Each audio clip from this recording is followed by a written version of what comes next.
I've been bout my papyrus since I've been in it. Put me in a debate, you know I'm gon' win it. If I scream black power, don't get timid. If I say black city, I'm talking about Kemet. If I say black city, I'm talking about Kemet. Primary research and we done pushed it to the limits. All you dudes finished. The king counting cattle up with brother Reggie. When I'm in Oakland, smoke spoken, brother, they love the Chevy. Back in the day, it was the spokes on the chariot. Long procession when the king got carried out to every spot. Woman looking nice as ISIS. I read ancient texts, so my advice is priceless. Nubian gold, your ice don't entice us. Beating me harder than counting grains in your spices. Your heart was beating, but your brain dead, you're lifeless.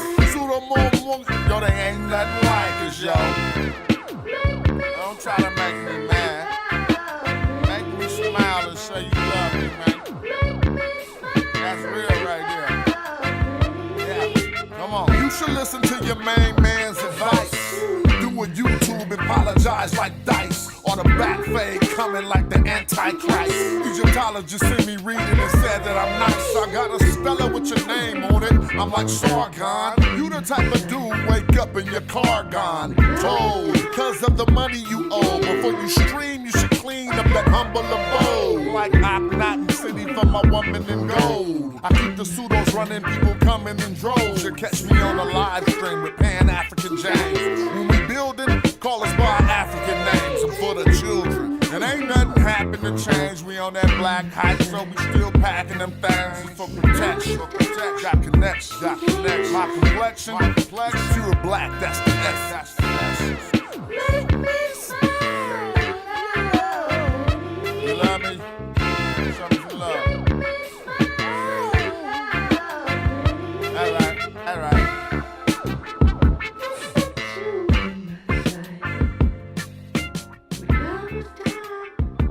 What up? Peace to Lance in the building.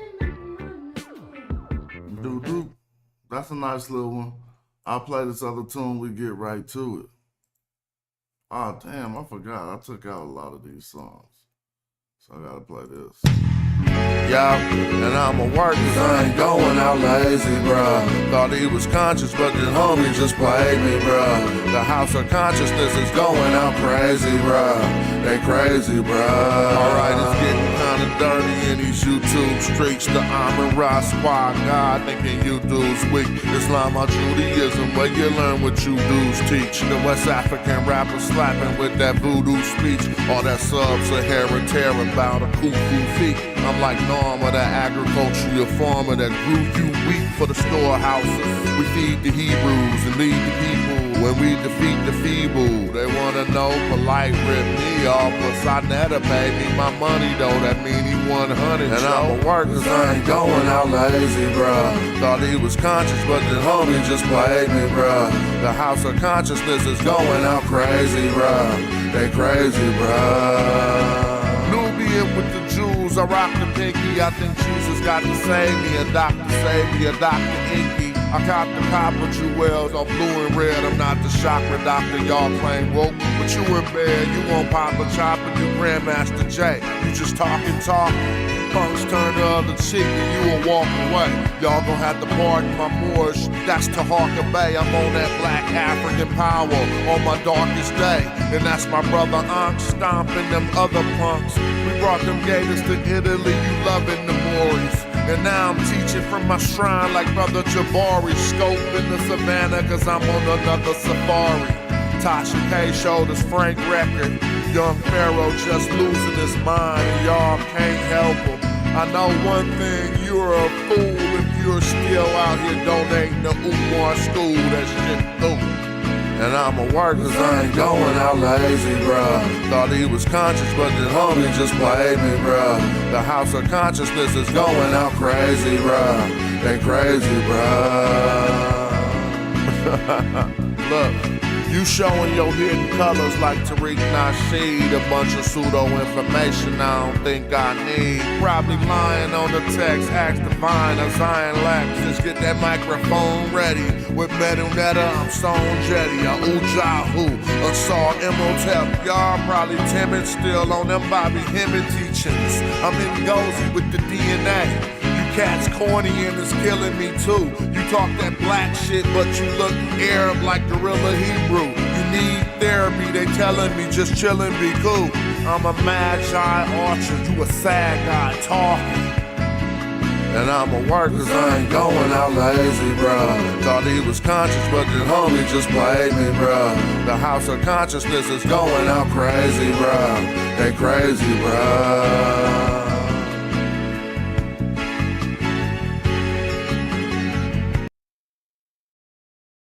All right, what's up, everybody? Peace to the chat. Do me a favor and send out a, say what's up. Like the video. I'm about to just share my screen. I was trying to get the source ready, but it don't matter. At the current time, I'm just looking through a PDF of Manetho's works, which we'll need and which we'll talk about today. But what's up? What's up with Patah? That was a cool show yesterday. I enjoyed it. I'm going to get Lance back to talk about the Pyramid Earth.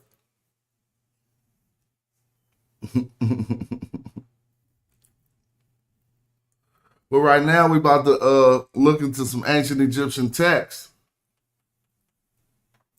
and see if we can make some determinations or at least lay out what appear to be some of the flaws in the argument when cats make their decision out of the Sashu or the Habiru or the Hyksos, and they mix them all up. And they just be like, that was us. We was the Hebrew Israelites. The reason why I was just searching through this Manetho book, again, this isn't, we only got Manetho left. Let me turn my mic down. Excuse me. We only got Manetho left to us in secondary sources, right? So this ain't his work. This is people who was trying to go at his work, and we get to see what they got out of his work.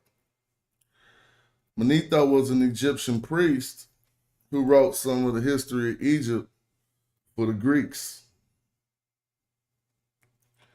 His work became significant because in antiquity, not now,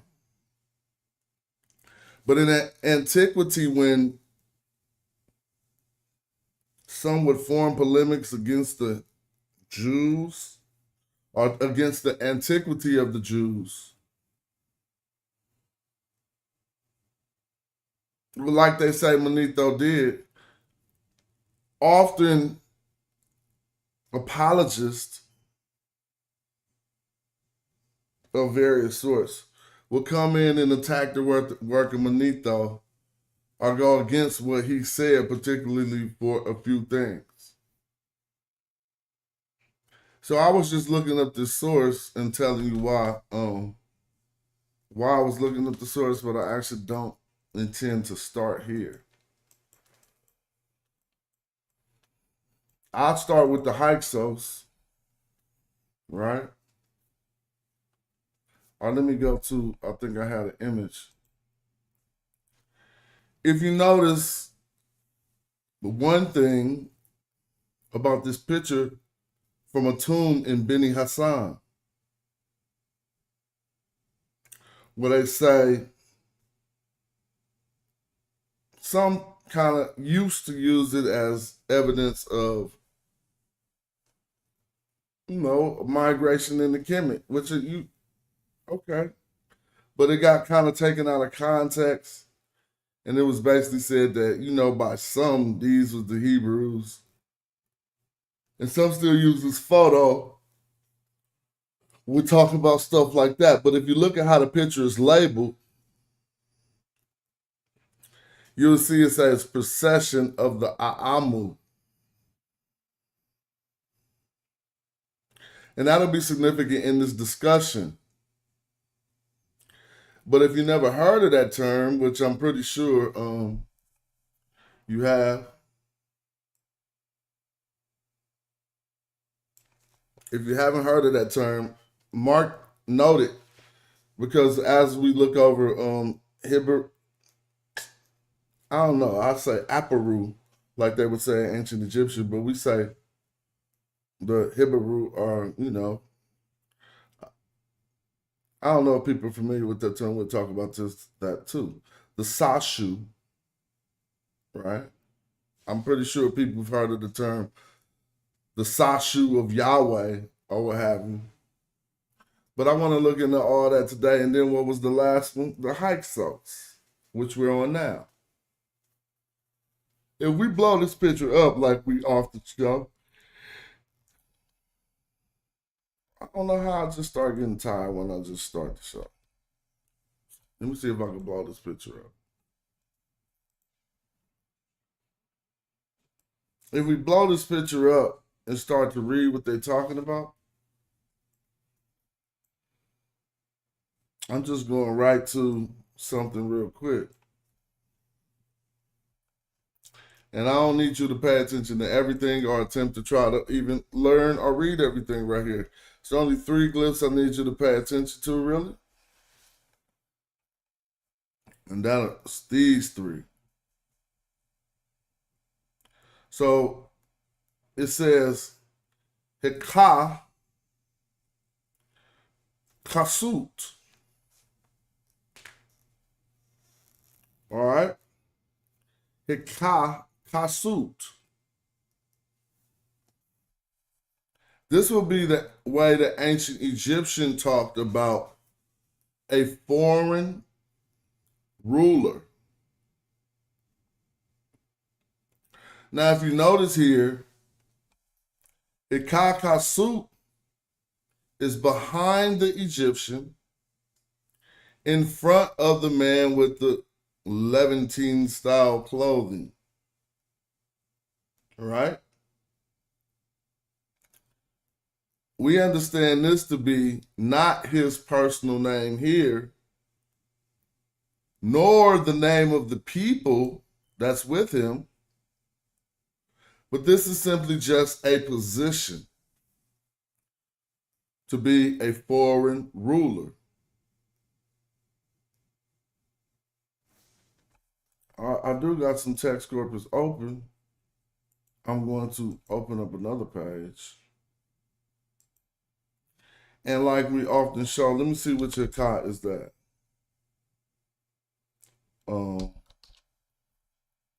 Like we often show on this page, we see Heka to rule, to govern, right? We're going to come down and find a term. Let's see if we can find Heka Kasut. Just looking through the text corpus so that we have a ground to stand on when we plant these arguments. I don't know. My brain was trying to be, but that wasn't tight. Ground to stand on when you plant these arguments. You know what I mean, though. It was trying to be pseudo-poetical real quick. Let me see. So just check this out.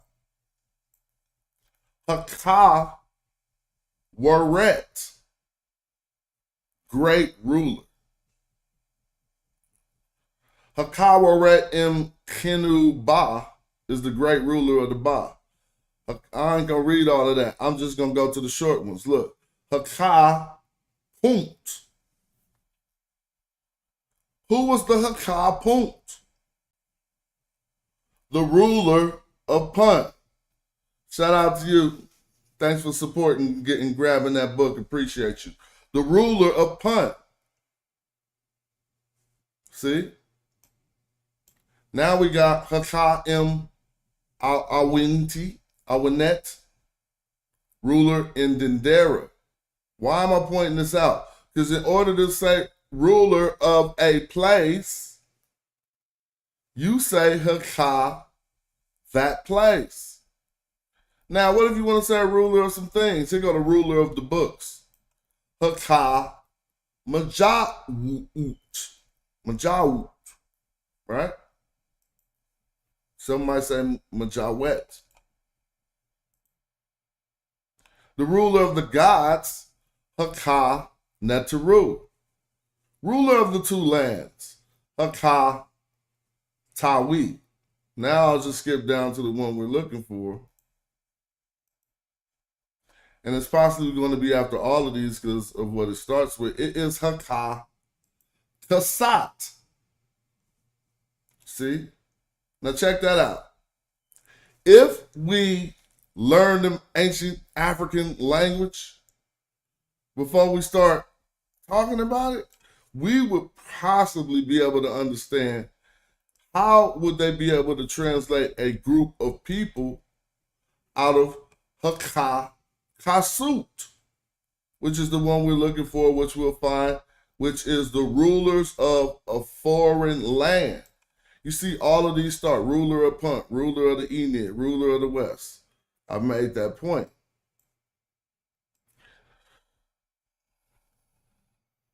Now, it's going to even get stranger that when we learn from primary, at least in the text corpus, and we could go look at the primary if we want to, right? What we'll learn is, okay, now we're learning, oh, that's just a title. As we seen why it was just in front of one person on the primary that we did look at of Beni Hassan, from Beni Hassan.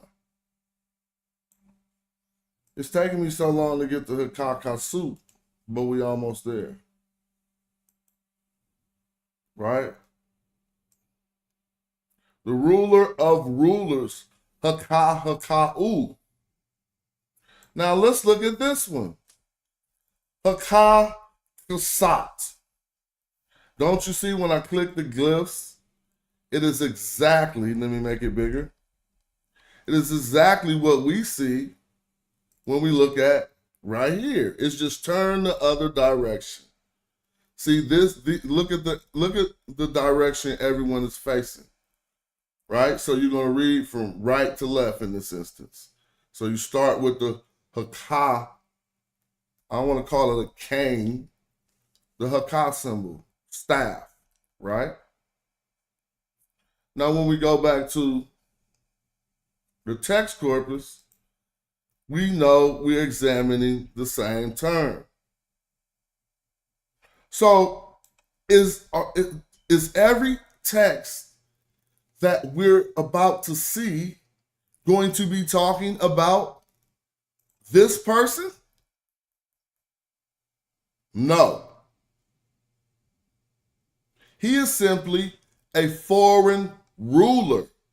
What we will possibly call his personal noun will be down here. Abisha, possibly. So now just to nail that in the coffin and to discredit that you can't pick Hyksos. We use the Hyksos. I'm just showing you and throwing you an alley-oop. You got two left, the Shasu or the Hapiru, and we're going to go in on those two, right?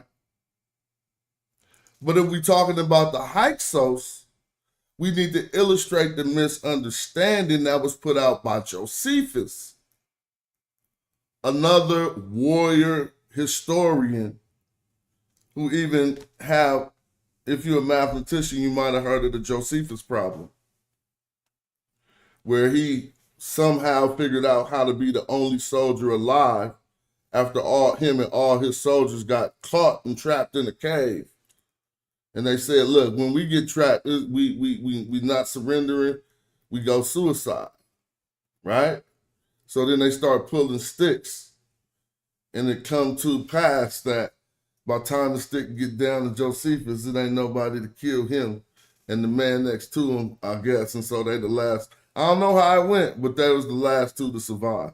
If you want that better than I said it, just Google the Josephus problem.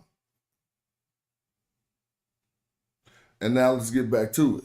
So when he was messing that up, it was because he was going against what Manetho said about the Jews being lepers. See, Manetho said when writing the history for the Greeks, right? Manetho said that the Jews was lepers, and they was actually Egyptians who got sent to Avaris. And so in order to find that, let me see. I'm just put leper first, right? And if you go through this work, you're not going to find the original work of Manetho saying that. What you're going to find is all of the ancient scholars who tried to refute what Manetho has said. Thus, according to Manetho, our race is not of Egyptian origin. See, they trying to refute Manetho here. Nor did it receive any admixture of Egyptian, for naturally many of the lepers and invalids died in the stone quarries. So they trying to, but Manetho actually did say, I don't even know why he twisting it this hard. That's why it's good that Waddell put this book. What he did was took all the ancient sources that spoke on what Manetho said and put them in one book. And you could clearly see that they was doing, even with Egyptian history, like what is being done now, truncating it down to fit into the Hebrew creation theology, myth. You know, creation myth theology. You know, creation myth.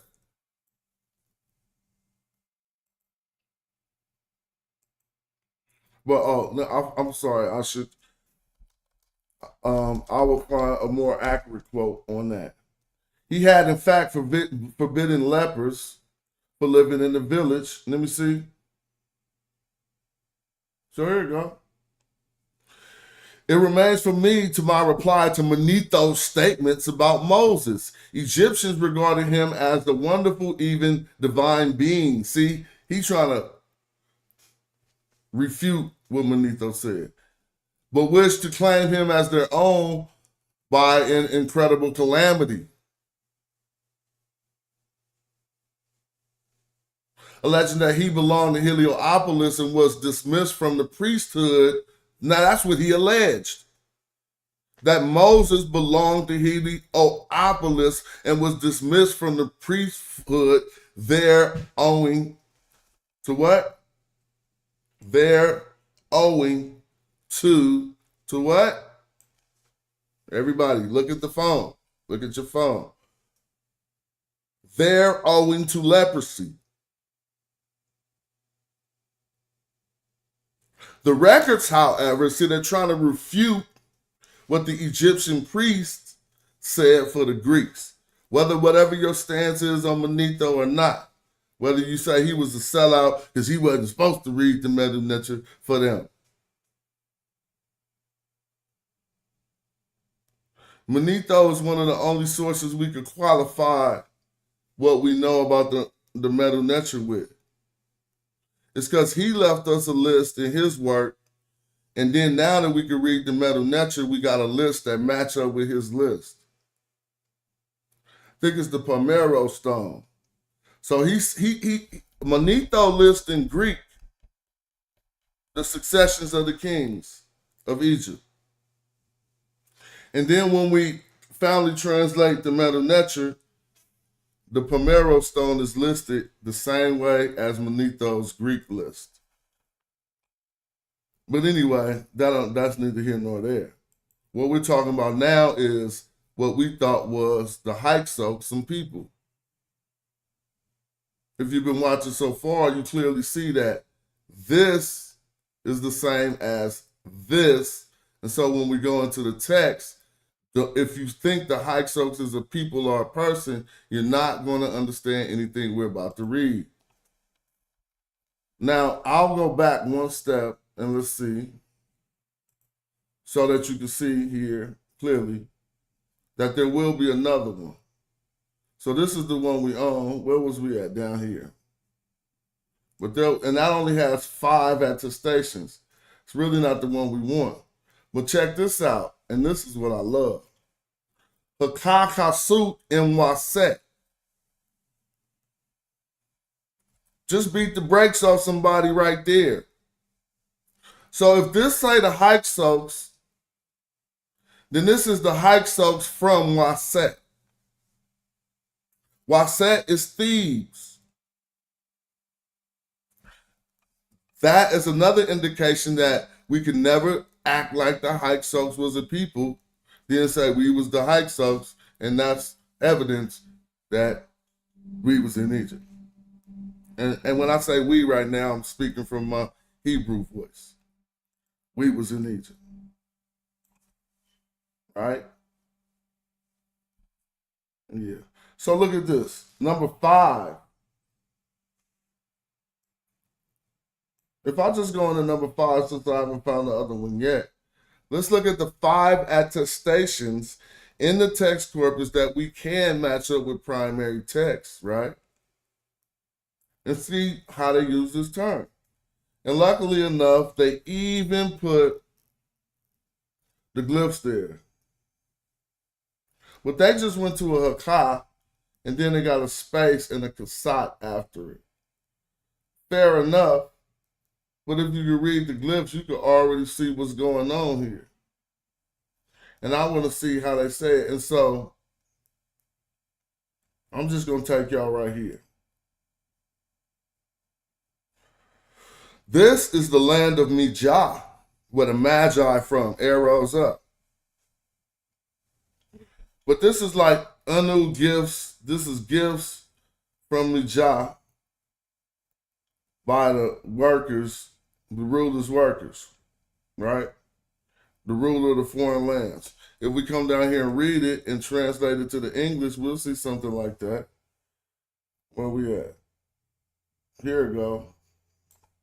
Enu gifts of Mijah, consisting of, now look, the tribute of the rulers of all the foreign countries. So I don't know why they don't got it good in the glyphs, but maybe I can show you in the transliteration. See, they just got a new there that is broke out. Hakah kasat. Haka'u kasa'u. When we came to the text corpus, we seen clearly with our own eyes that the first use of hakah kasat was to talk about some Nubian rulers in the south. Now, here go the one I ain't never tripped off either, because they keep updating the text corpus, and this is wonderful. Let's dive into this live. This is the hakah kasat of Waset. Now, let me ask you something. When did Waset turn to a damn foreign land? Oh, we got to talk about this. See, we got work to do. That's a whole thing. Now, I told y'all. See, this is about our other video when I'm saying the 2 Egypts. So when I start the teaching on the 2 Egypts, and there's really 1 Egypt and 1 Kemet, you can have the Egypt, whatever, Mehu, because you're not making no sense with your translations anyway, translating Kemet as Egypt. What's the root of Egypt? Black in Egypt. You just translated all the black out of it. But I don't want to get off track. We're looking at Hakah, Hasu, Hyksos, if you are under the false understanding, from Waset. But this is actually, if we click it, going to say foreign rulers. Now, how you going? Oh, so that's just killing them. So basically, it was just hella Nubians in Waset is what this going to turn out to be. I'm saying Southerners. When I say Nubians, I just mean Southerners. Because who was in Waset, or how was Waset a foreign land here? Now, Waset is Thebes, if you don't. Rulers of the deserts in Thebes. Yeah, we're going to do that in a whole nother show, a whole nother study. But let's see when this first got used. Watch it be so. Well, I'm going to guess that it is Old Kingdom. If it's real Old Kingdom, we doing some work right now. Oh, they're going to get their wig wounded when we show them the foreign land glyph on Waset. Oh, I already seen that. I already stop lying. I got all your shows. You ain't never showed nobody nothing. Let me see. So what they say? Saying, do not allow the palace of Osiris Uripat Hati, the chief of the priests, the ruler of the desert in Thebes. Okay, so they saying, so he had conquered Sat because he is the one ruler of the desert of Thebes. fine. They used Hyksos if you're under a false understanding.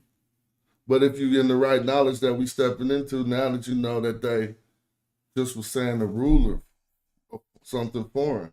Right here they translated as ruler of the deserts in Thebes. Right? Chief of the priests. And we can see if later when we scrutinize that term, just why they chose it that way. Let's look at the second attestation.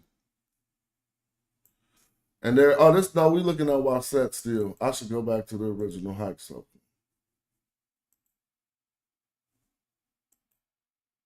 Right here.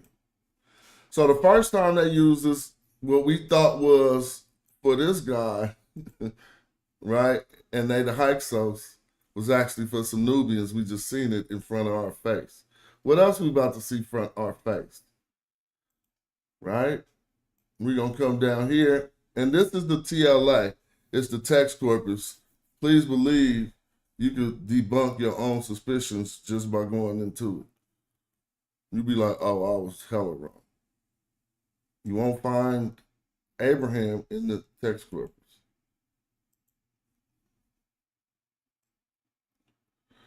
So what is this? We're going to look for the second time it was used. The first time, remember, it was for gifts from the Magi. That's why, hey, it's so funny how every time we doing research, when that Magi pop out, it's never derogatory. That was one of the reasons why I just said that's a very good moniker to help Black people understand this angle, right? To help us understand that when ancient Egypt needed help, they had to go to the south. Well, let's keep it going. That was the first rulers of foreign countries in the text corpus. Who's second? The rulers of foreign countries of each country say. This is Toponyms. In order to know the context of this, that's Toponyms the third. We got to go into the text just a little. Just a little. Those are the three groups that most Hebrew Israelites say. That's why I said that's not 12. If you got another group, put it up. You feel me? And then we'll look at that too. Let me see. So who was Moses talking about in this time? Like what groups of people? So to the south and the south are in the hands and the north are under the plans. Was they rapping? The south are in his hand and the north are under his plans. They was ripping it. It says the two banks of Horus are under his authority. Where you see Kemet in here? This is what I be trying to tell you. They always talk about these like two different entities.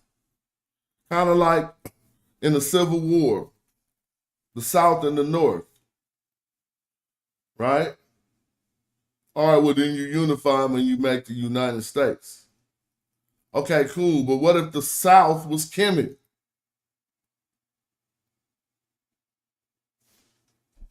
What if? I said, what if? All countries and all foreign countries, all countries and all foreign countries are gathering together under the souls. They come to him. So this is when they say all countries. But is he going to say what countries? And the rulers of each foreign country say. So at this point, they're not indicating even anything specific about a Hakah. You see the Haka'u, Kasut? You just see three of them now. That means you say U. Haka'u, Kasut. See the plural, PL?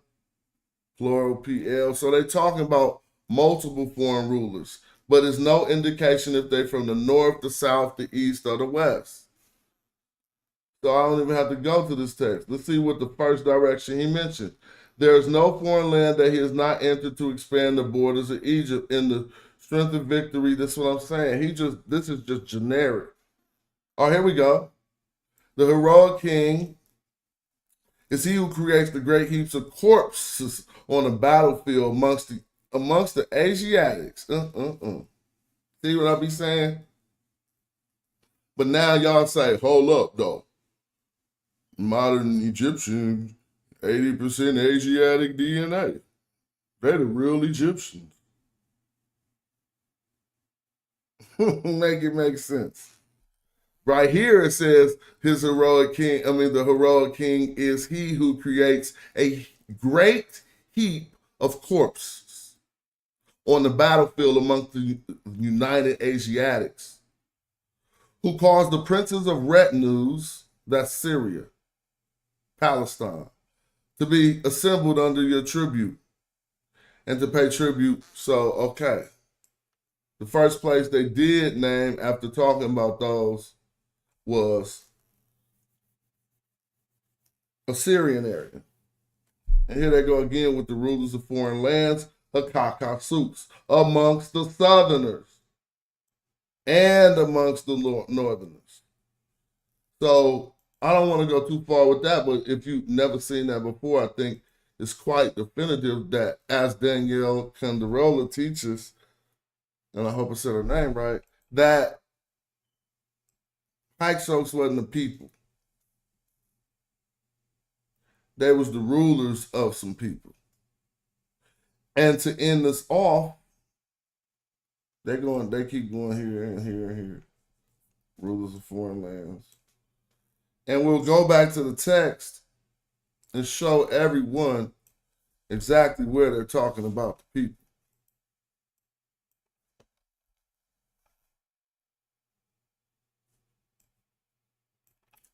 And no, here's another thing. I got a bigger picture of this. And so when you see this guy tied up back here, right here, you can't argue that they're captives or slaves. This is just a simple determinative ancient Egyptians used to classify foreigners. It was to show them in a subdued state, like they got control over them. But the name here is Aamu. Aamu, and then they got a number of how many of them came. So a lot of us think this register that we're looking at is the only one. But no, let me see the picture, man.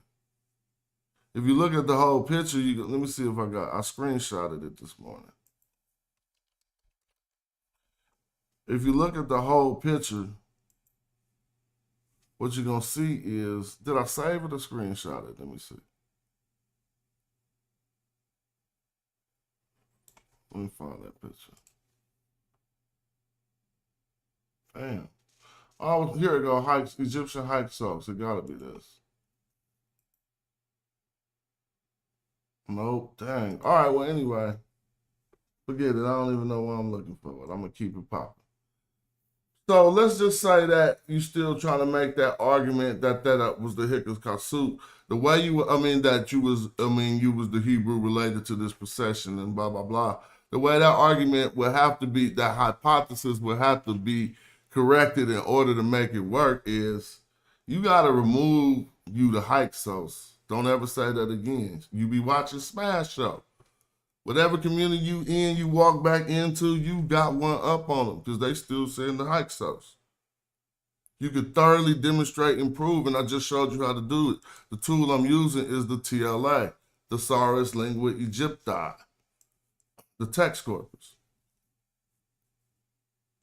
Now, this name is Aamu, and a lot ain't gonna like what they about to see.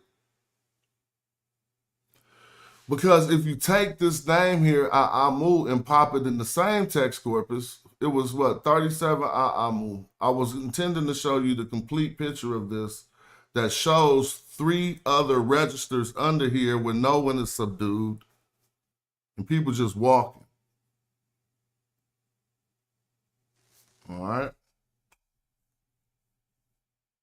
Now, let's see.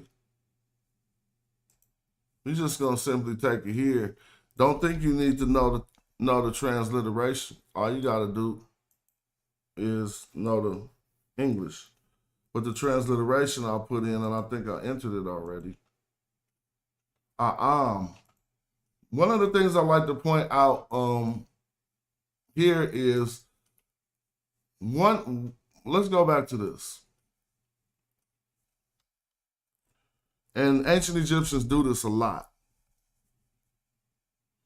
All you need to trip off is this makes like an A sound. It's a biconsonant, it makes 2 A sounds, but they got another A under it. Right? Here go the M. That's just the owl. So it really just says A'am. But we know this is A'amu.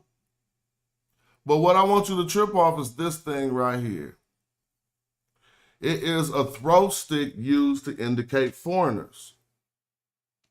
But what I never seen anyone mention and point out about this throw stick is that it is linked to these people by way of its name. Even if you see it behind a Libyan, it is still called A'am. And this is why I think Brother Reggie was very good in pointing out that A'am might just mean foreigner. Because if you look at the text corpus, at this top one, the symbol for the way you say the throwing stick is A'am. Just like you saying A'amu. So right here it says things in Asiatic. That's kind of confusing, right? They're basically saying, like they say down here, Asian. But let's go back real quick and look at this. Because if this was the way, you could say, oh, they wasn't saying Asian. I'm with you. But they were saying some foreigners that came in from the East that wasn't necessarily, I'm going to say, wasn't commoners. They was foreigners. Came in from the East. Now, if you defaulted from Hyksos and say, okay, yeah, we wasn't the Hyksos, we was the A'amu, that starts to collapse too. Because all you're going to do is look at how the A'amu history went through in Kemet, and these are some other things we'll look at. And it starts to betray that. So I'm just going to click on this first A'amu, and I'm not going through these. I mean, not for hella long. Right? This is in the 6th dynasty. The majesty of his Lord sent me to the land of the Asiatics. Right? He went outside of Egypt to the land of the Asiatics. Look, the Asiatic belonging to the sand dwellers had slain him and the divisions of the expedition that was with him. 6th dynasty. So the A'amu right now could be seen doing crimes in Egypt in the 6th dynasty. That ain't got nothing to do with it. I'm just pointing out how they pop up and appear in text. The Asiatics were driven away. The sentiment that we find towards all foreigners, you hardly never find it positive, but there is something that you can find in unison between the northern and southern neighbors of Egypt when it comes to Upper Egypt and the areas we call Nubian, not the Delta. You're going to think what I'm saying is crazy, but we just pulled up a text that debunked Norman's unification the other day. We just building, and my shows be long, so don't even trip. We just pulled up a text that debunked the Norman's unification the other day. Remind us to go back to that at the end of the show so I can stay on topic. And it's significant. The text shows what I argue, that the north of Egypt was very insignificant. Okay, we got monuments there, all from stone brought straight from Sudan. How you even know them stones was there? But again, allow me not to digress. So where we at? So they giving something to the secretaries Asian, but they didn't translate that right. I punished for him Asiatics in their foreign land. Now, when they say foreign land here, it don't say ruler. in the foreign land. So, and I just told everybody know what the word for Asiatic is they're using here, right? Hey, I got that picture open. That was the picture I had open, SOT 12. Thank you, bro. I'm like, damn, you pulled the picture up. That's the one I had open, but don't even trip. Thank you for putting up the title of it.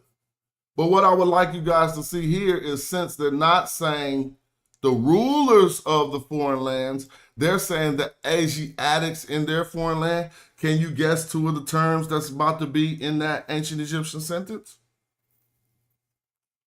You learned them today and you know them. You just can't remember.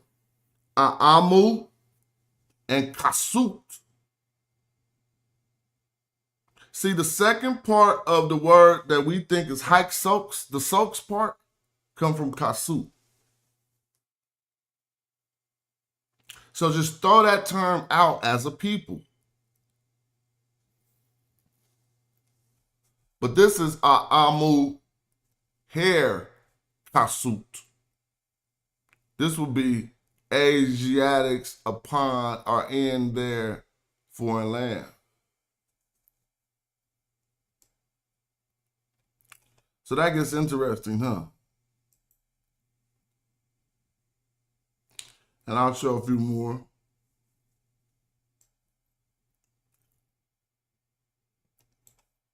Some corresponding list of names: Ren Snebu, a reed worker Iti, in the Asian and the Asian. So it was a reed worker and it was an Asian working in the 12th dynasty. Now this dude finally got some rank. See, when they say you like this, the Asian, Panakti. So the first one, besides this one that was associated with the secretary, and I do this a little bit too often, so I'm gonna continue. The first Aamu, we see them in the society. We see them getting pejoratively spoken about sometimes. That's fine, it happens. But here, somebody was part of the, this person wasn't a noodle. Now, if that says that says Let me keep going.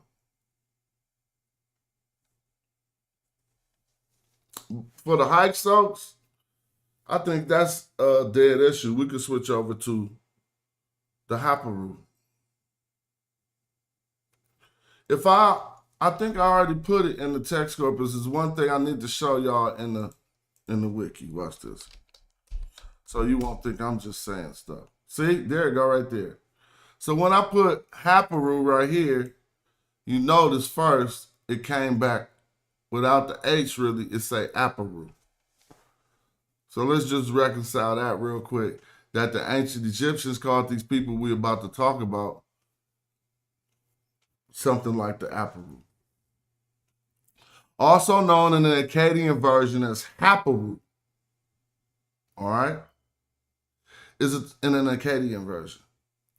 Is a term used in the 2nd millennium BC text through the Fertile Crescent for the social status of people who were variously described as rebels, outlaws, raiders, mercenaries, bowmen, servants, slaves, and laborers.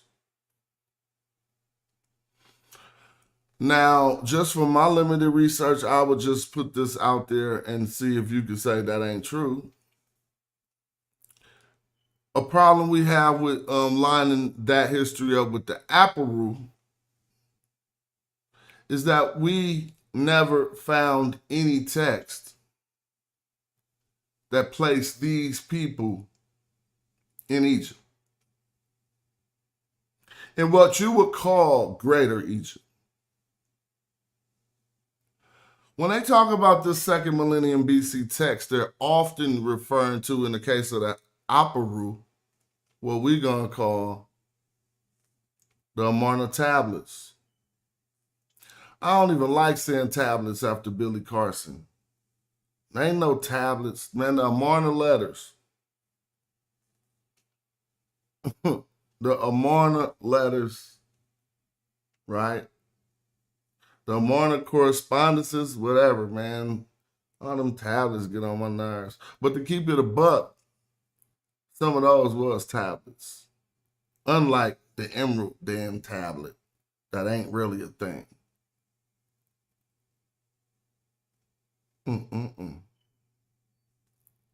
But in these texts, if I click on a map of Hapiru activities, you see if I'm wrong. If the Hapiru activities ever enter Egypt. And so that's going to be problematic. If they got a boo-boo map, I'm going to just say that's wiki. Told you. Look. I got to give wiki some credit because I'm using it. Look. Oh, this is a good Hapiru map, whoever made this. Hands on y'all. Now, I want to just point this out, what they show right here. Plate number, yeah, it is a tablet, 293 and 64, found down here, including Amaru, not the, don't get it twisted, I apologize. It has nothing to do with what we were just looking at as the Aamu, but the Amaru location, talking about it, even though the location's up here, and New Hasi. They just put an N, a H, and two S's as far as the consonants is concerned. If this is a proper spelling of the term, then that I got something to talk about that on another show. Because it could be I don't want to, I mean, yeah, that could be a cognate with Nahesi, because Nahasi is where we find these people called the Nubians of Ugarit. If I would have kept on this Haka, look, I can show you. If you know the text corpus, they come up in a few more texts. But we got much to talk about, so let me just stay on track, please.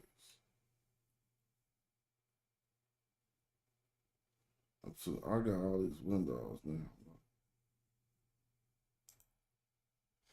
So all of these is just a list of the different tablets they found and where they found them. So when I made the claim that we don't got no statements, it's none of these texts were found in Egypt. Right, that's first. And all of the texts are going in the direction towards Egypt.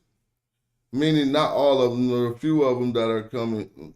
No, none of them. There's only one, I think it's only one correspondence going back out.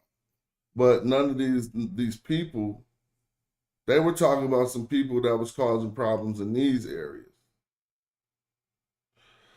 Now we see the red dots. We're reporting on the Habiru. You feel me? Now that's kind of crazy. We do? You ain't got no Habiru text I mean, you not text. I'm talking about the people, Saracen. If you do come enlighten us with it, I ain't tripping. When you feel me? When I open up the chat, have that text ready. Because my claim is not we don't got no text. I'm saying it's showing you we don't got no text from there right on the map. But there's no mention of the Hapiru being in Egypt. I would love to see that if you got that. If we go into these texts, we start to read to get to the nature of what they was talking about. Like they be requesting 50 soldiers, 100 soldiers. They be like, send me 100 magi. No, they ask for patati. Send me 100 patati to do this. But hold on, why is he talking about that? I'm on Hapiru, they get to talking about Shasu. Right? So instead I wanted to see the Amarna letters. So that's why I said, yeah, they would be qualified in calling these tablets. These cuneiform tablets where we figure Akkadian must have been a lingua franca because all of these letters and transmissions were to the king of Egypt. The majority of them were. Right? Now, if you just have some other history that don't go with being slaves of Egypt in the Bible and all that, and you just, I think if I would think these people line up the most accurately with who turned out. I'm not talking about what Cat's saying today. I'm talking about if it was ever something called that, this Hapiru was what it was. I don't know, but I ain't no authority on that subject. I'm just saying if I had to say out of all the things I studied, I would probably think it was this. Now let's see what they say. The Amarna letters are of great significance for biblical studies as well as Semitic linguists because they shed light on the culture and the language of the Canaanite people in this period. Though most in writing in Akkadian, the Akkadian of the letters, the Akkadian of the letters is heavily colored by the mother tongue of the writers, who probably spoke from the earlier Proto-Canaanite, the language which could be later involved in the daughter language of the Hebrew and Phoenician. These Canaanisms, all right, well, I ain't really tripping off the Canaanisms. What I would like to show you is some of the nature of these letters. And I'm going to just go down to the text so you can see how they're requesting. I was about to say, it says, Talabia, or whatever, Talabia, my Lord, speak, message of Hagar.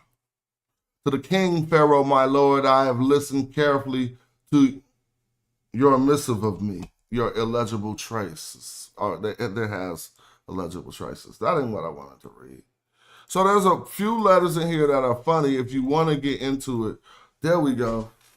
We start talking about Tush Rada, Tadu Kippa right here, her mother, and a few others that were sent along with a caravan of 317 Mitanni women in order to please Amenhotep III. This is a harem that was eventually inherited by Akhenaten. And so there might even be somebody special who came inside of that harem, but I don't want to say nothing like that. Nevertheless, what we do know is Tush Rada, I'm saying Tush Rada, but you'll find it written as Tush Rada too. It says here, early in his reign, Akhenaten and the Pharaoh of Egypt had conflicts with Akhenaten, the Pharaoh of Egypt, had conflicts with Tush Rada, the king of Mitanni. See, I'm just going to tell you, the conflicts was Amenhotep III would send Tush Rada hella gold. Amenhotep III was Tush Rada, was Akhenaten daddy. Akhenaten is Amenhotep IV. He changed his name to Akhenaten. So Amenhotep III was diplomatic and he would supply his vassal kings. Let me show you. All these, everybody up here, let me show you. Dang, where the map go? All right, I'll use this map. All these people inside of this line, and they got it like this for a reason, was under Egyptian control. Now, let's see what they got for green. Yep, Egypt, I told you. See? But they say Kush was under Egyptian control too, whatever. This was under Egyptian control, right? So when they would get smashed on by this kingdom, which is going to be Mitanni, I don't know what they say it is, but this is the Mitanni kingdom. When they would start getting smashed on by the Mitannis, eventually they had to pay their way out of things. They needed to be able to be cool. Well, when the gold stopped coming from Egypt to keep them solid doing what they had to do to keep these dudes cool, it wasn't even the Mitannis. It was more like the Hittites took over the Mitanni kingdom, kind of like, I'm trying to hope that's not anachronistic. It's not. And yeah, and then they came down, and then we got all of these fights where we start to hear about the different fights from the Battle of Megiddo to the Battle of Kadesh. But this is a later time period. Just to be clear, that was still always the same funk. It was always the same situation. Winning or losing these areas up here, the Canaanite areas, the Egyptians winning or losing them. Let me know if I said something that you need some elaboration of, right? And so if we go into the letters, we get direct evidence of that. Amarna letters from Syria, Lebanon, and Canaan. Now, some of these letters is in the wiki. Now, this is before this. I hadn't finished telling the story, so before I read it. In this letter, we're going to see that Dushrata, he sent, I told you he almost even sent his mama, but let's see if he did. But he definitely sent his daughter, right? And 317 other ladies trying to keep the relationship cool. Now, the problem was Amenhotep IV was love struck, for lack of better words, over possibly who we think he was love struck over. Nefertiti, right? Akhenaten. So guess what he stopped doing? He stopped sending the gold to Dushrata, start sending him gold-plated instead of solid gold statues. So this is all, and now it's saying right here, look. Dushrata complains in numerous letters that Akhenaten had sent him gold-plated statues rather than statues made of solid gold. Not only just that tribute, but all gold that was sent had seckled. And so then he started trying to go over Akhenaten's head and start sending letters to his mama. Y'all know who he was sending letters to?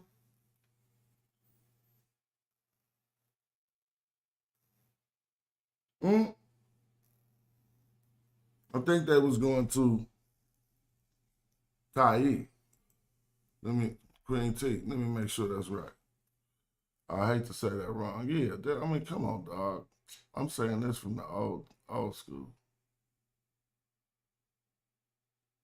There you go. Queen T. I just did that for YouTube. Right? So look at this letter. And then I gotta say the whole catch to it.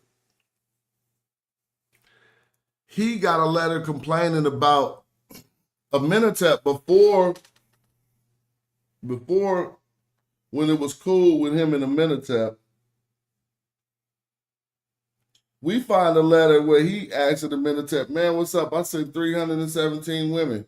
Send me an Egyptian woman. You starting to make me look bad. Straight like that. If you want to find that letter, it's in the Amarna letters. Yo, I done sent you 317 women, and you ain't sent me no woman from Egypt. And guess what? Amenhotep was like, man, check this out. You can send whoever you want to send. We is never, ever sending an Egyptian woman. And that got me so juiced. I was like, they the hardest. I think this is going to be on here. Now, let's see. I asked your father, Memuriah, Amenhotep III, for statues of solid cast gold. And your father said, don't talk of giving statues of just solid cast gold. I will give you ones made of lapis lazuli. We'll give you two, along with the statues, much additional gold beyond its measure. See, that's the additional gold I was talking about. All that got cut off. Now look, every one of my messengers that were staying in Egypt saw the gold for the statues with their own eyes. But my brother, Akhenaten. So this was the letter to his mama, I think. Wait, hold up. He must not know Amenhotep is, I don't know. How is he writing Amenhotep III complaining about Akhenaten? I think this wound up getting to Queen T because Amenhotep don't come onto the throne until, I asked your father Amenhotep III. Okay, I was about to say. Yeah. But my brother, so he's calling him his brother. This is addressed to Akhenaten, has not sent the gold statues that your father was going to send. Now, guess what he did with the statues? He took them, probably melted them down, didn't even have them built, and tried to build an all-gold city. For who? Nefertiti. This will be Amarna. So let's just think about that for a second, because I want to show you the ruins of Amarna. And if this is true, and if that's what he was doing with the gold, then why Amarna look like this? I don't see no gold, bruh. Somebody came up. At one point in history, scraping the gold up out of Amarna had to be a thing. Matter of fact, I go to Egypt. I'm going to Amarna with a metal. Gold ain't gonna show up. Is gold gonna show up on the metal detector that I take to Amarna? Y'all gonna think I'm crazy. I'm gonna get to run it. But let's get back to the teachings. No, we teaching, this whole thing is a teaching, family. Just chill.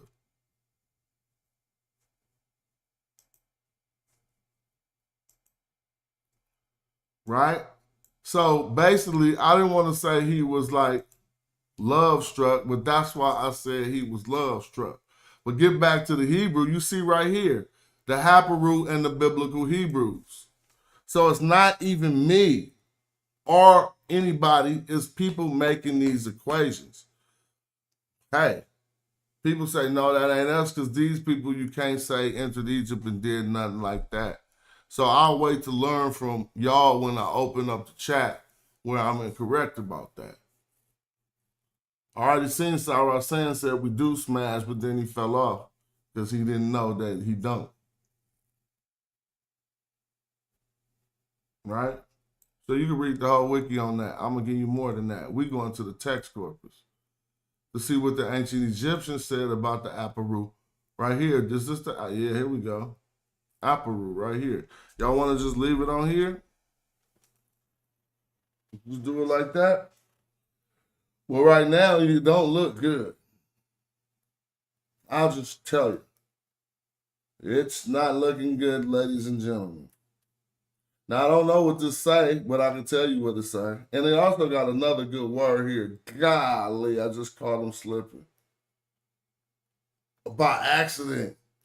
I just caught him slipping by accident. So check this out. This is simply a list. It is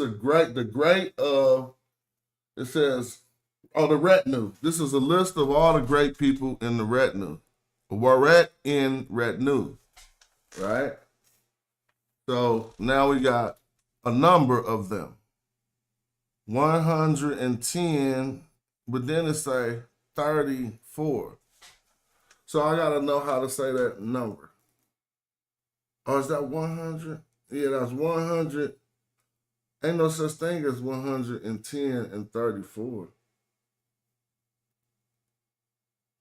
And they write 1,000 different, as we about to see. So tell me what that number is. Right now it says 110, then it got smaller units of 34. Now 34 who? Apparently it's like brothers. So that don't mean brothers. It's another word for brothers. Think about it. It says Senu. And so it's probably going to be, say a big old group of brothers, but not related, but, see, this is a word they use for fraternity in, some big, not a conglomerate, it's just something like that. I'm going to click it. This is the only one I got to click. If it just say brothers, I'm going to be hella mad. Brothers. Oh, wasted the click. All right, brothers. I knew it was brothers, but I need you to understand that they ain't just saying they just brought brothers. So this is like the great belonging to retinue. You know, retinue, y'all. This is what we've been talking about. This is Syria or the Levant or all the areas that I just indicated. Now this says, for some reason, it says 110 and 34 brothers belonging to the great, right? So it just say brothers belonging to greatness. These are some, fraternity, like the brothers of the great. This is the fraternity. This is a thing, y'all. Trust me. Don't just think they like brothers. Like that's Jacob and Israel. No. See, this is a I ain't gonna start talking too much about grammar. Now, if I click this, it will probably have to say great ones. Wait a minute. This looks like the bass sparrow. Let me click it. It's probably just going to say great ones, right? Great one. See? So, that ain't the bass sparrow. So, this the brothers belong. So, this is like the brothers of great. This is a thing. You would probably say this is what they would call them. The Senu in Eru. Senu ni Eru. But how many of them was it? 137. 170. And 179. All right. I'm not going to do too much more of the mental nature, but on this line right here is where your wig about to get wounded. So now they got the brothers of the great. This ain't negative. They just saying these was the strongest dudes out there. It was 179 who? Well, it would have to either be 179 brothers of the great. Well, look at the numbers. First it says the great of retinue. Then it got the 110 and then the 34. So that must go with that. Then they got the brothers of the greatness, or the great brothers, right? And they are 179. So now we got Hapiru. And look what they go into. 244? Where you see 244? You ain't reading right, bro. I'm looking on the screen like you ain't reading right, bro. Ain't no 244 nowhere. Now look at this. This is what you need to point out. Look at these numbers when it comes to Hapiru. I think it's 3,600. 3,600. If this ain't millions. So yeah, this is 3,600. So it was now this next one about to get you. It was 3,600 Hapiru, but guess who was next? Somebody write in the chat who next. So now this is crazy. I'm just gonna say this word is next. Then we got and it was hell of them. Is this 10,000? Wait, 16. Wait, this 15,000? That can't be 100,000. Yep, he said the Shasu. That's what wounded they wig, huh, Pooh? Because while they sitting here, I'm just saying, okay, he got a roundup of some Hapiru. Looked like 3,600. 15,000. Okay, thank you. Yep, 15,200. So that is 10,000. So, but it says Shashu Ankh. Trust me, we about to do the work on the Shasu in this video too. So this will be a good place if everybody want to go to the co-synthesis. Oh, okay. But that be spoiling it for me. I'll go to the co-synthesis.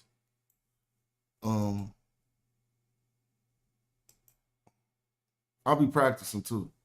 Let me see. The great princes of the retinue, the brothers of the great princes, the Hapiru people. See, they even put it. Question mark. Hebrew. Well, this is what I'm trying to tell you. If you want to mount an argument based on anything that you're going to refute in scholarship, and you want to show me, look, I'll show you in the TLA. See, bow, you would have pulled this up. But you would have been saying Amarna people. Ain't got shit to do with nothing being in Egypt. Nothing. Damn. They banging like that the board. Got somebody at the door. Hold on, man. Banging on my door. I'm gonna have to play a video.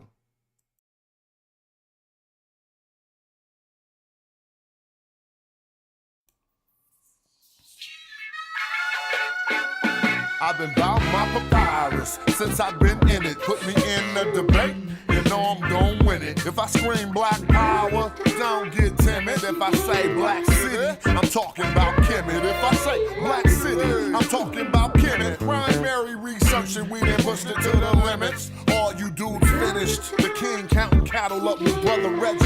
When I'm in Oakland, smoking, bro, they love the Chevy. Back in the day, it was the spokes on the chariot. Long procession when the king got carried out to every spot. Woman looking nice as ISIS. I read ancient texts, so my advice is priceless. Nubian gold, your ice don't entice us. Beating me harder than counting grains in your spices. Your heart was beating, but your brain dead. You're lifeless. Yo, they ain't nothing like us, yo. Don't try to make me mad. Make me smile and say you love me, man. That's real right there. Come on. You should listen to your main man's advice. Do a YouTube and apologize like dice. Or the back fade coming like the Antichrist. Egyptologists sent me reading and said that I'm nice. I got a Stella with your name on it. I'm like Sargon. You the type of dude wake up and your car gone. Told, cause of the money you owe. Before you stream, you should clean up that humble abode. Like I'm not in city. Oh my gosh, that'd be the same old stuff. So many loose dogs in this neighborhood that people be trying to rescue dogs. Right. Let me see. Hapiru people. So yeah, I mean,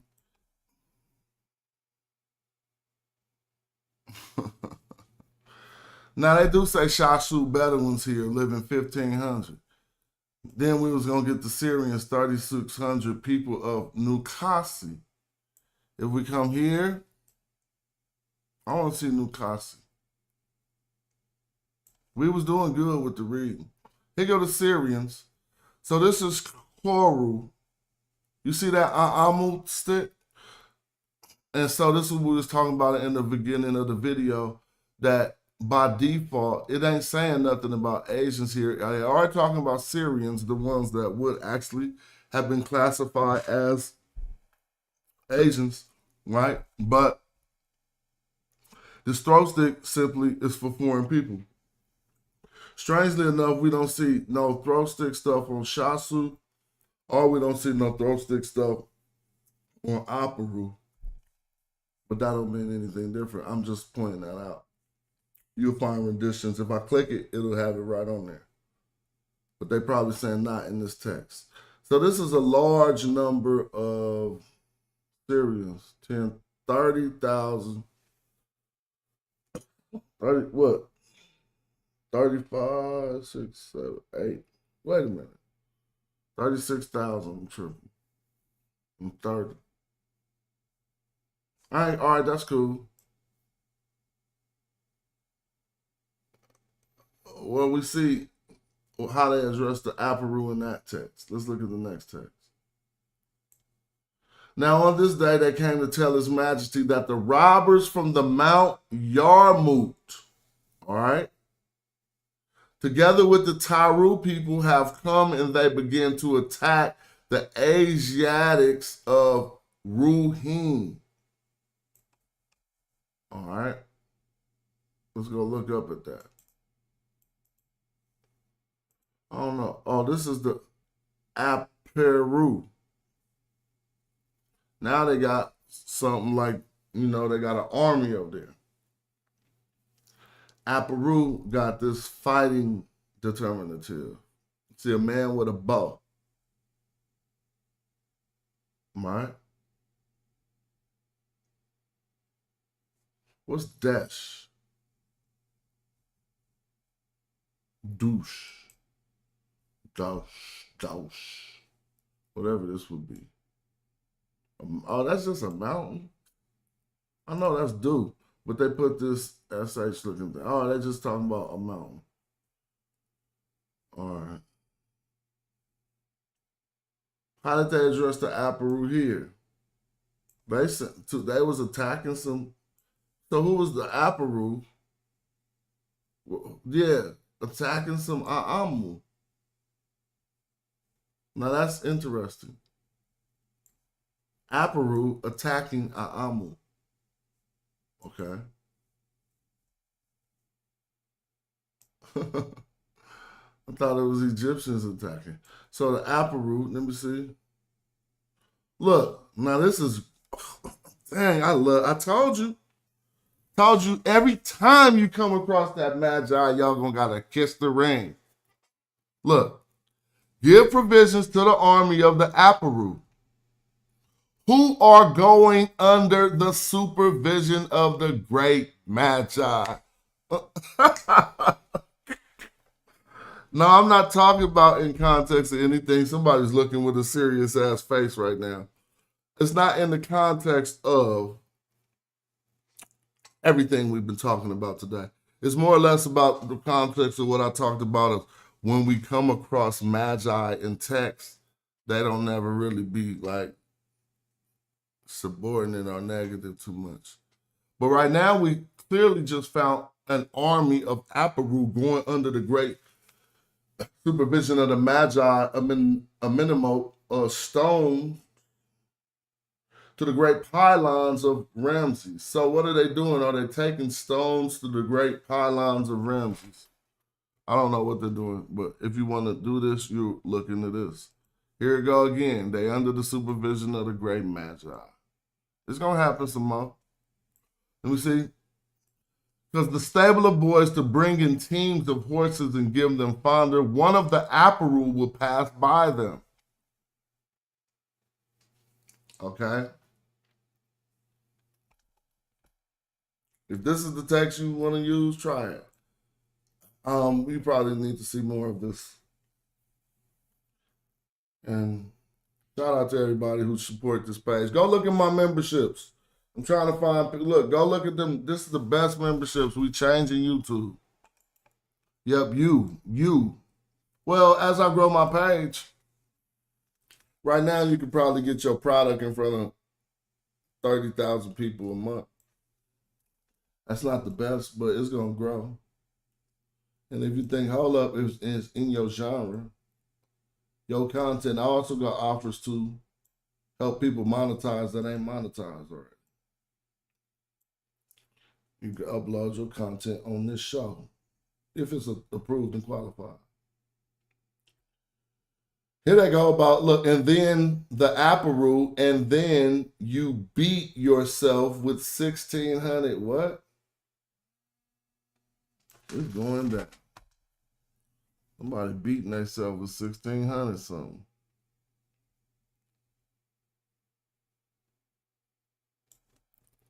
All right.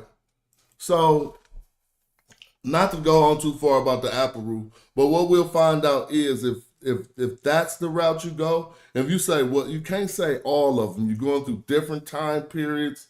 You just messing up. And what it boils down to is the question I asked in my title. If you were saying you came out of Egypt doing that, who was y'all?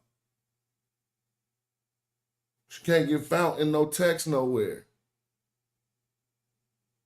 But I'm showing you where you the people that are the options can be found, at least scholastically.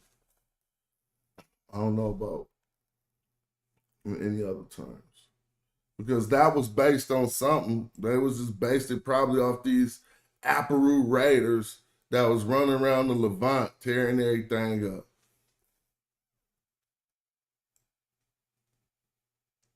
I mean, I don't know. Oh, so that's all 5? Well, see, the other ones will be found in the Amarna letters. And here's another one that's verified, but it doesn't have any attestations. So let's switch over to Sashu. We just seen Sashu. I'm going to go to Wiki and show y'all something.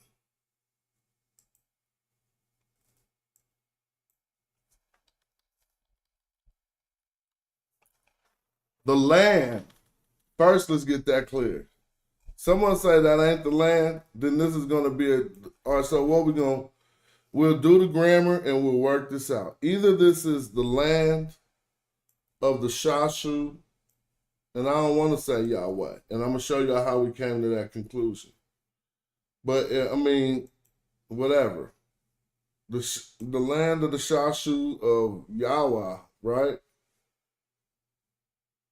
Or this could be well, if they found this by itself, which we about to look at, then this could probably only be a definite article and not a demonstrative pronoun. The difference between the, that, and this. Which ones was I talking about? When I said a definite article, I'm talking about the. What's the difference between, just for my homies, what's the difference between the definite article and the indefinite article? The and a. A car is any car. The car indicates one specific car. And we have to trip off that when we're doing this grammar. Because if this is a definite article, the Shashu of Yahweh, then it's probably indicating a collective, right? Or something that can be indicated definitely. This could be a location. You could say the city, but you wouldn't say the Kemet, right? You say the black community or the black city. So this could say the followers, if that's how they was trying to make it. But Sashu ain't followers. The desert nomads belonging to Yahweh. Now, when I go on this first, I'm about to say, I'm about to show something on another wiki page just for you. So I didn't wiki today.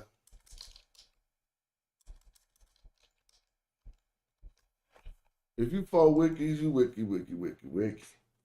But I'm just trying to show you stuff.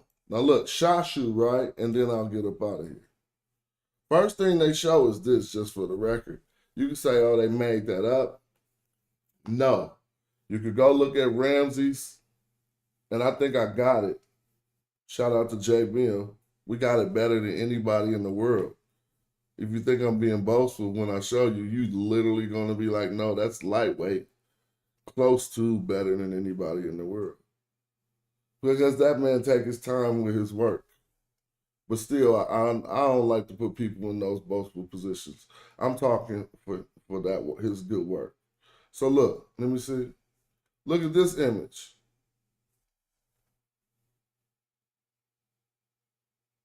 Uh-oh. Now, Lance tried to say it was some light-skinned brothers. I don't know if that's what they're trying to indicate here. Don't worry about the arms being bound. That's just how they draw foreigners like that all the time. A lot of the time to show certain things. When I come here, I want you to see something about the Shasu stuff. They saying the name's etymology may be from Sashu, which means those who move on foot. Well, you know, and then they got the Egyptian word sashat, to be a wanderer. It means to plunder. You know I got more than the wiki. Now it says the earliest known reference to Shasu is in the Transjordan area region. First according to Shasu is in the biographical inscription of the Admiral Amos found at El Kab. We always read this inscription when he brought back hands. We read it again the other day. Shout out to all the readers. Right? Now let's see. We read the whole thing the other day. And if y'all want to start learning how to read the glyphs with us, make sure y'all join that Magi Discord. Highlight Generous D in the chat. Let me see. It says, during the reign of Manetho III, the origin of Shasu in Sashu is given. Oh, I don't want to talk about nothing but the Bible. They gonna mess it up. You can go read that for yourself. Now look, the Shasu would eventually be eclipsed, okay, by the sea people. We should also see why they're saying that. What source is that? Yonker, the emergence of the Ammonites. Now what we about to see is crazy. Now say we say, okay, well he made a good point about the Hyksos. I see what Smash saying. I probably never would say we was the Hyksos. Now, if my argument is at least somewhat convincing, I haven't really started an argument about the Shasu yet. But if what we're seeing will eventually be about the Shasu somewhat convincing. Oh no, I did the Habiru and the Hyksos. I apologize. If what I like about the Habiru, as we seen, they never even entered Egypt, and it ain't no, and then Saracen said he had one, and then he had the Vamoose.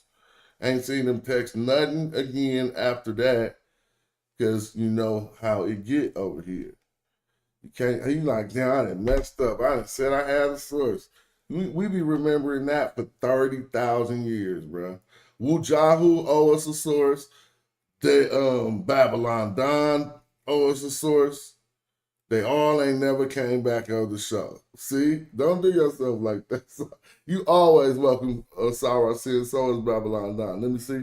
It says, two Egyptian texts, one dated to the period of Manetho III, 14th century, the other to the age of Ramses III, 13th century, refer to Sashu, Yahweh.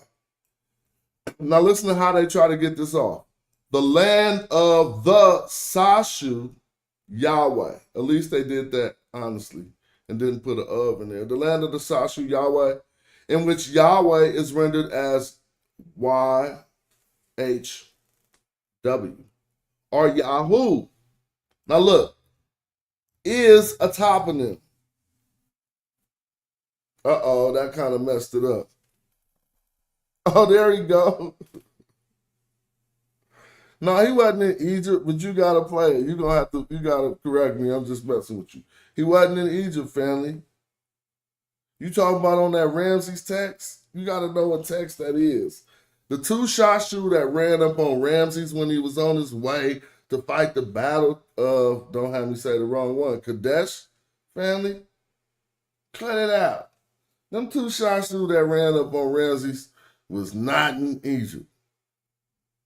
Ramses had already separated from his other two. No, he didn't.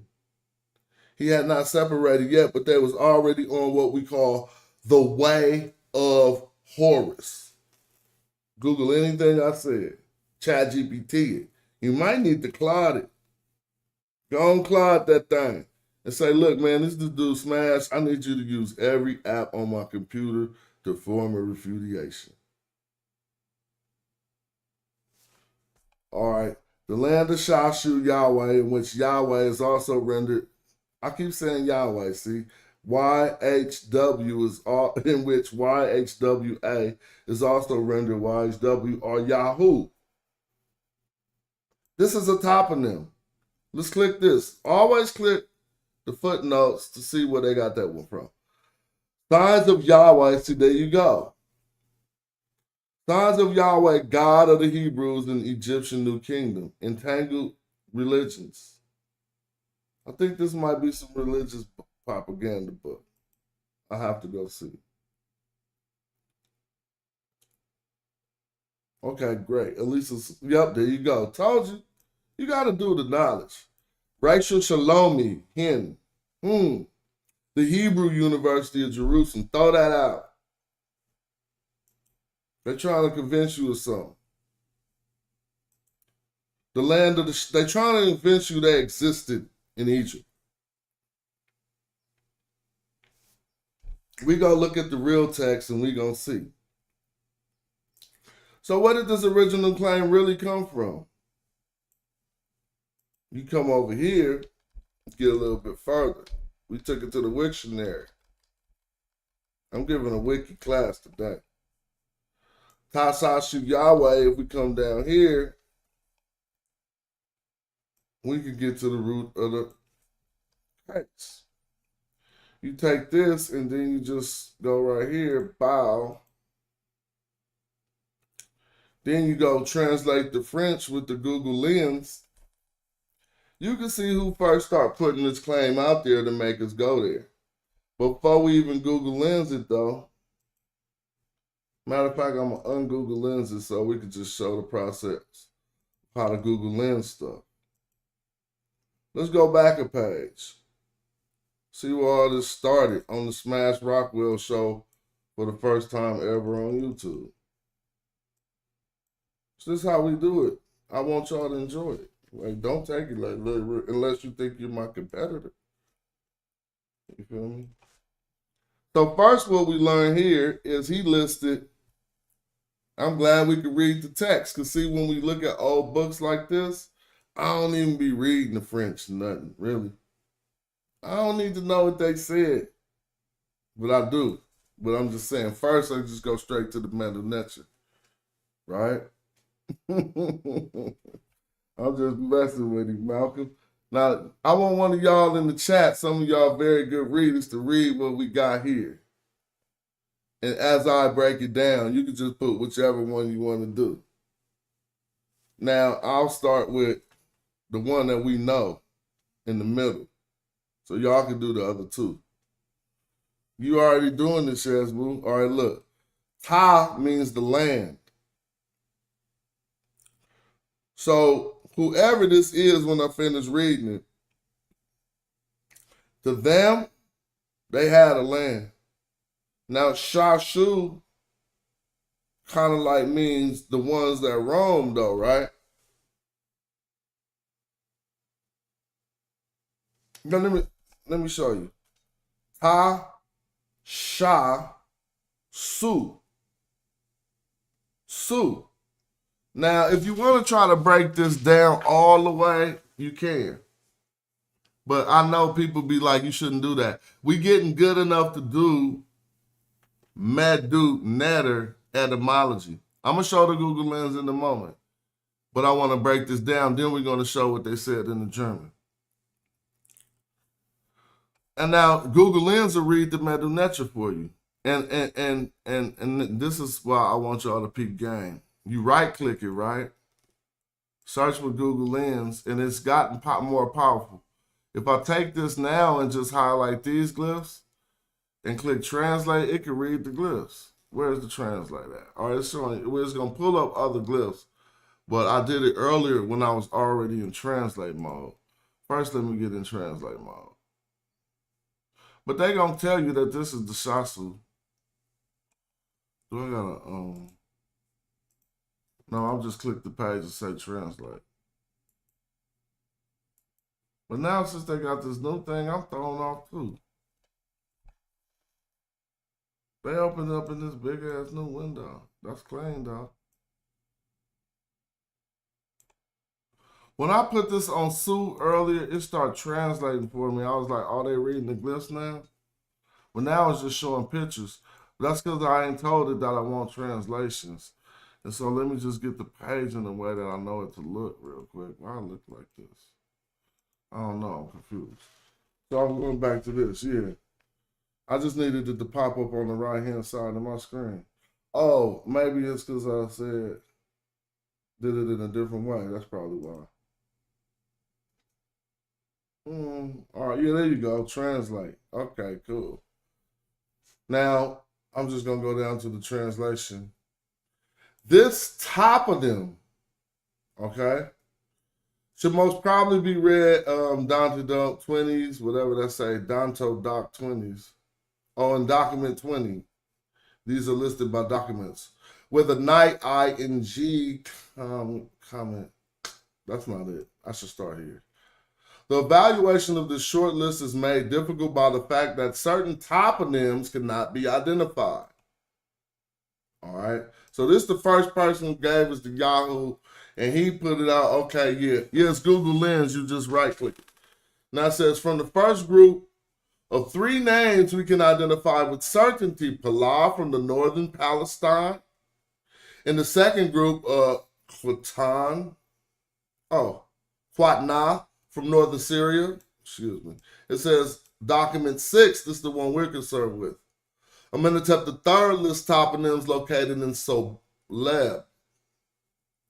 Temple of Amun, room C, far column of the north and the eastern pillar, blah, blah, blah. They got some other stuff. The Shasu Bedouins of Egyptian documents by Robin Gibbon, publication date 1901. So that's what we're reading right now, but hold up. I want to get to the next page where you start going in on that. I got to come out of this, I think. Another thing, it's better to be on one page when I do that, I think. Right-click, search with Google Lens, then hit translate down at the bottom.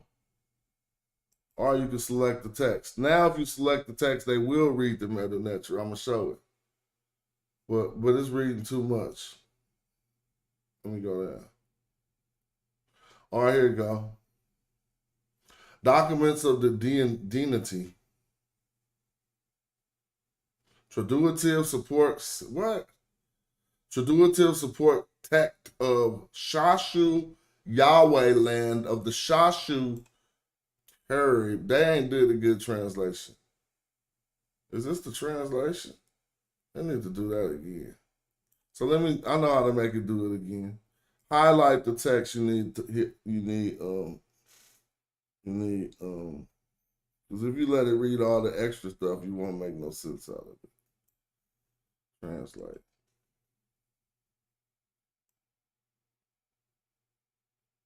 Dude, is that the translation?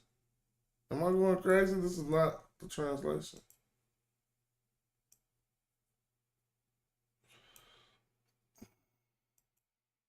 Yeah, they ain't messing with it today. Let's say Italian. I should say French. That's probably the problem. He couldn't tell it was French. That ain't French. Let's see. All right, it's close to the gene of the. Oh, I didn't get nothing out of that. Well, I translated all this earlier. Finally, there we go. Here we go. It is in a reverse wave that the line of Amata west, that's probably Amara west, gives us 3 names of the city of the country of the Shasu, right? Following the reverse order, we can assume that from number 3 there was originally Pi Spice, whatever. At number 4, then Laban. I know that he's still trying to match it up with biblical places. Laban as number 5. And finally, Seir following the order of the Amarith west. Facing the side column, I'm not getting nothing out of this. So I'm not going to even keep reading it. I'll read this bottom part. Besides these column inscriptions, the name Sashu was found on 2 blocks. And he's showing the word Sashu would appear to be Yahweh he about to start talking about. Somebody in the crowd like, I read French. That's all we really need to do.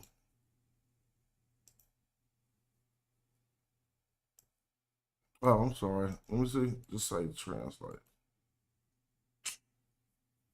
I'll be messing up, dude. As soon as I click it, all I know is how to do it is click it and say translate. At the bottom. See down here. I don't know how to do it no other way.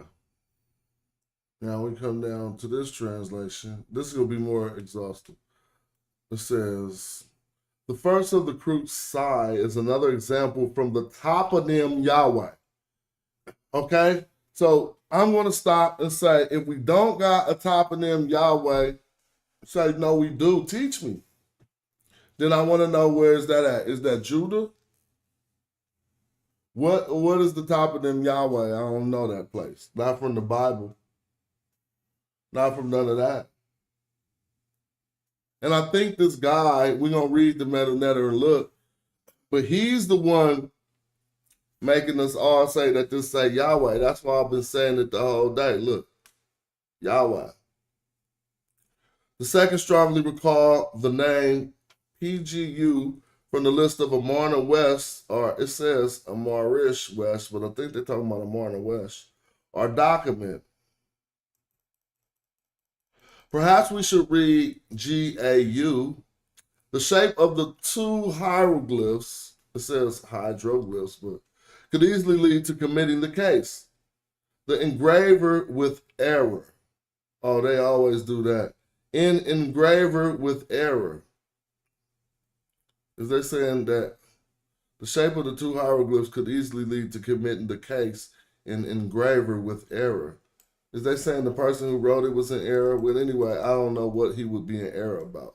We cannot, however, suggest identification of derivatives of the toponym Gu reading instead of this list and that of Amara West, which is a copy of, and serves to complete it. It must make the subject of the same sturdy. The list of Amenhotep III is rather traditional than original. Okay. The other documents from the same area, Celeb, Karnak, the tomb of Onan, show the traditional decorative character of this list, of its list. Man, what are you talking about the Shasu?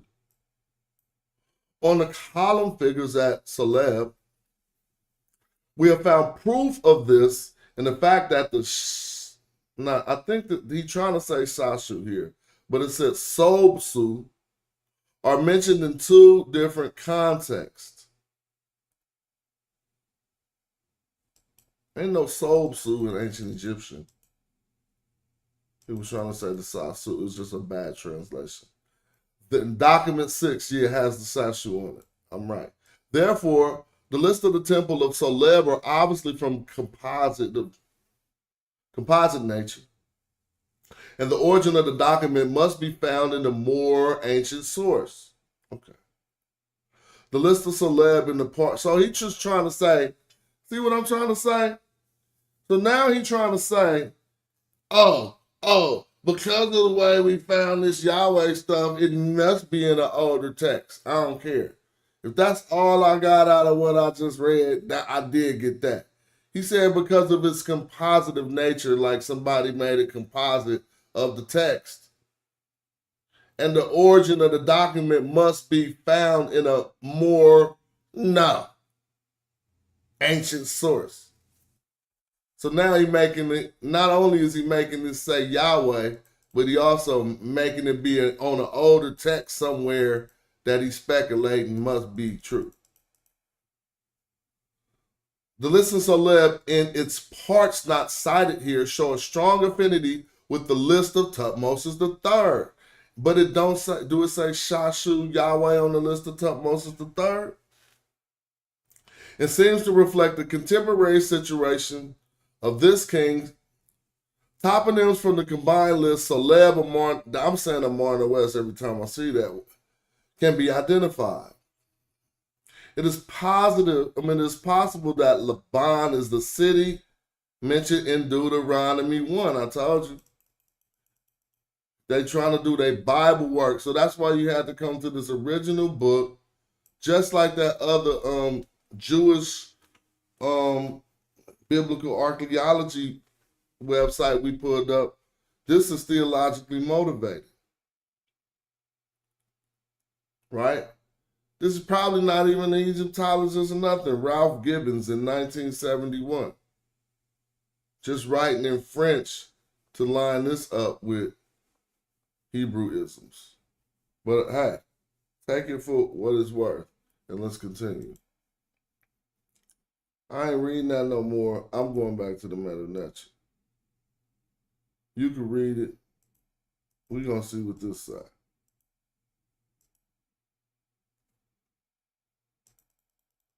Now, what I'm pointing out here is, just like they were saying in what we was reading, he said he can't identify, and first of all, who know where Shasu Yahweh was? They're making it bigger than what it really is. Shasu is a roamer, like a nomad. But we do see it say Ta. And we know that the option of it being a demonstrative pronoun or a definite article is not there no more by the way they wrote Ta. The way they wrote Ta indicates land. I'm almost ready to open up the chat in like 9 minutes, so let me finish doing my thing. Now, I don't want to go off his metadata too much, so we do need to find this original text.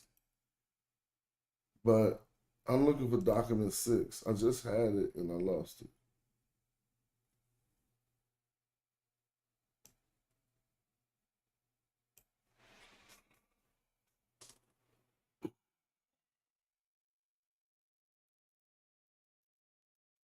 I'm just looking at all this other stuff. Look at this, y'all. What is this Akim Techmu? Yikim Techmu? I don't know. We got a lot of work to do, but I want to hurry up and get ready to bring this to a close. I don't know how I just lost that Yahweh stuff I just had on the screen. I'll be doing too much. Let me find it. It's document 6. So we can probably, oh, it's on here too somewhere. Let me find it. It ain't on here. These is, oh, okay. Here goes some Shah, Bedet. But I want to find here go another Shah, but I want to find the Shasu we're looking for. Give me a second. Then I'm going to let y'all in and y'all can answer my question. I don't care if you're going to give me a harsh correction. I like the content. But don't be wrong. If you're trying to correct me, don't be wrong. Be right. Because then we can just be both wrong. Or, dang, I really lost that stuff in this book. I got to go look through the whole book again. Document 6. I'll find it. I'm going to go back to the beginning.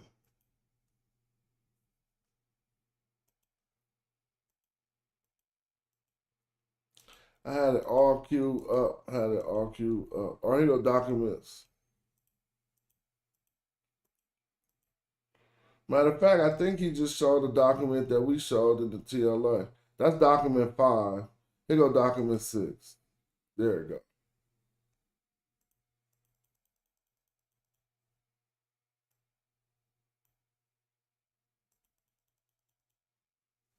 So there go your Shasu Yahweh. Now let's go over this. No one who read the meta-netter, we'd be hard to say that this don't say Y, H, W, A. Right? Now, this ain't a nature to the ancient Egyptians. But furthermore, the only reason why they calling it a land of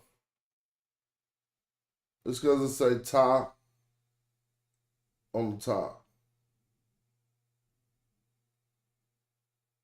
Shashu, when I put it right here, and have we did Shashu yet? I got it open somewhere. I think it's right here. Here it go. I just look, I'm on the 4th page of Shasu, but let's go back to page number 1.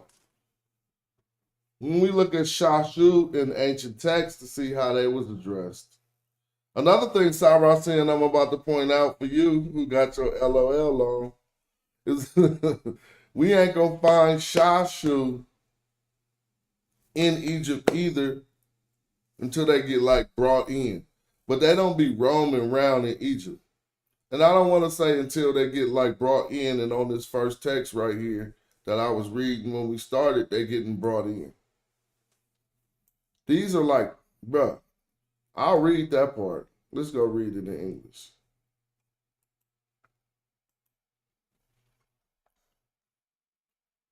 Is they getting brought in or not? Including all their weapons of war, horses, around 1,350 of the powerful of Amun-Ra, his exalted father, whom he loves, who is protected. Amun has assigned him bravery. So all of the large livestock, they listed with livestock. They were getting brought in. Now this is Amenhotep after his battles in Canaan, the second.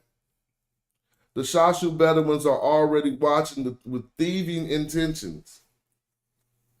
Man, looking at primary text and what they really said about people give you the most clear. Nothing you're going to see, even when I say it. Like, you know, maybe I got my propaganda too, the way I see things, and I want you to see it that way too. But I'm reading the primary text. So even if I want you to say, like what if I want you to say, people seen them as thieves? Okay, you say he putting a spin on it, but the text say the Shasu Bedouin are already watching with thieving intentions. So at that point of the text, you like, what you gonna do? It is the place, is surrounded by Shasu Bedouins on all sides. We probably want to go see what the satirical text, see, it's satirical. Don't take it as historical. We got to know it's literary. This ain't like the Bible. Papyrus Anastasia, right? But we could extract things from it from the time of Seti II.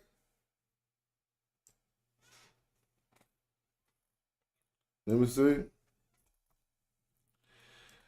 He is accepted into the clans of the Shasu Bedouins. Y'all know what text this is? So somebody went and joined the Shasu Bedouin. Now notice this. None of these got Yahoo on the back. This is just the Shasu.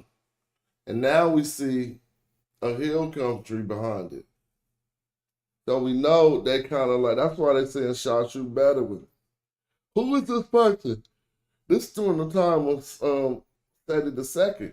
I want to see who went and started living like a Shasu Bedouin. This ain't Sinaway. If they did the story of Sinaway over, he is accepted to the clans of the Shasu Bedouins. He has joined those who are evil. See? That's why he with the Shasu. They like Moses. Or I could talk about this forever, but I'm getting hungry. Shout out to everybody too. Join the channel. Even if you just want to say something, go look at the new channel options. You know, I'm working them out, but they're coming along strong. Damn. Man, my hunger just kicked hella in. I'm gonna open the stream and see if we got, somebody on deck. We're gonna keep it popping. I definitely need to go roll and get me some food. Isaiah, for I am the Lord thy God, the Holy One of Israel, thy Savior. I gave Egypt for thy ransom, Ethiopia and Saba for thee. Now, what exactly does that mean? Good brother Lance? If you would like to let us know, I will be putting up the chat in a minute.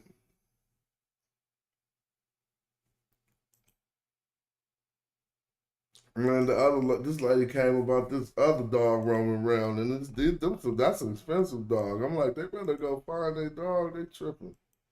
That's one of them 3,500. As soon as I put it on YouTube, got people knocking on my door. Who's that?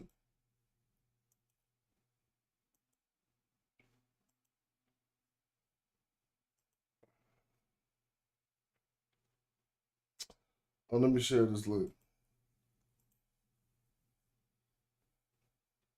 Yahweh Shah, huh?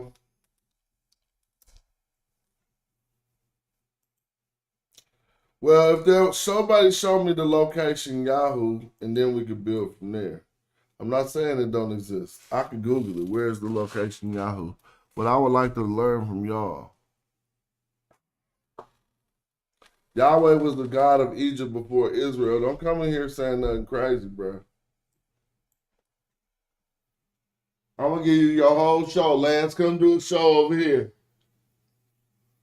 Lord, I want a presentation on the pyramid of Earth. Uh-oh. Shesmu Patah in the building.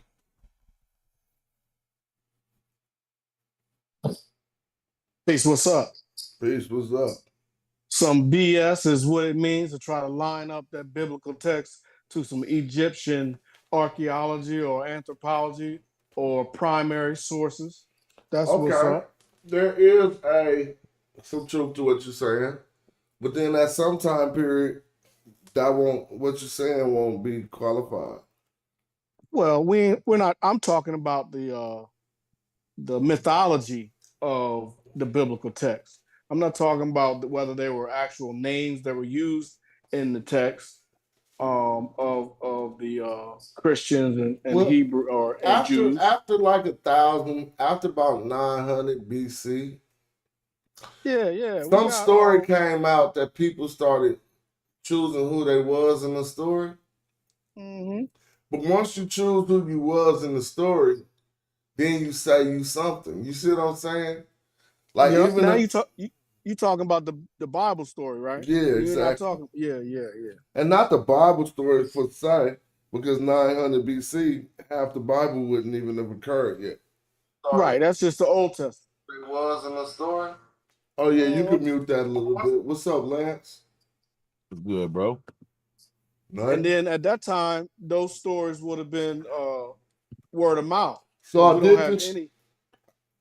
That's we true. don't have any written records of the Old Testament or the Talmud or the Torah. It would be But the we're Torah. gonna talk about that too, because they started to take their stories and put them into something early about maybe 700. I don't want to push it back to 900. I don't know about that old either. We're gonna talk. Let's talk about it.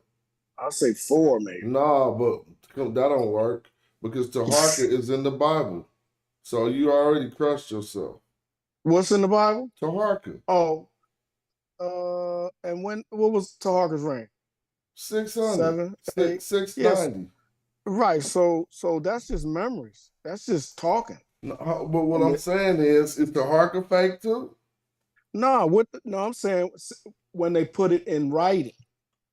Oh, you say, oh, okay. No, okay. I hear what you're saying. Yeah, they got the memories of what was going on. What you're saying is more accurate and appropriate. I was addressing something else.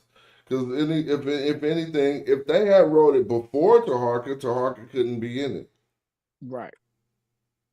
But I was saying, if it continued, he could have been in it. If it continued to write, you could put a real character in some fake stuff. Let's not act like what I'm saying is we just tripping off that. For sure, like, they done it before and try to make it history. But now, for the name of the video, Lance, my Israelite Scottish brother, I want to ask you, you ain't the Hebrews, you're not the Hyksos or the Shasu, because you Scottish, huh?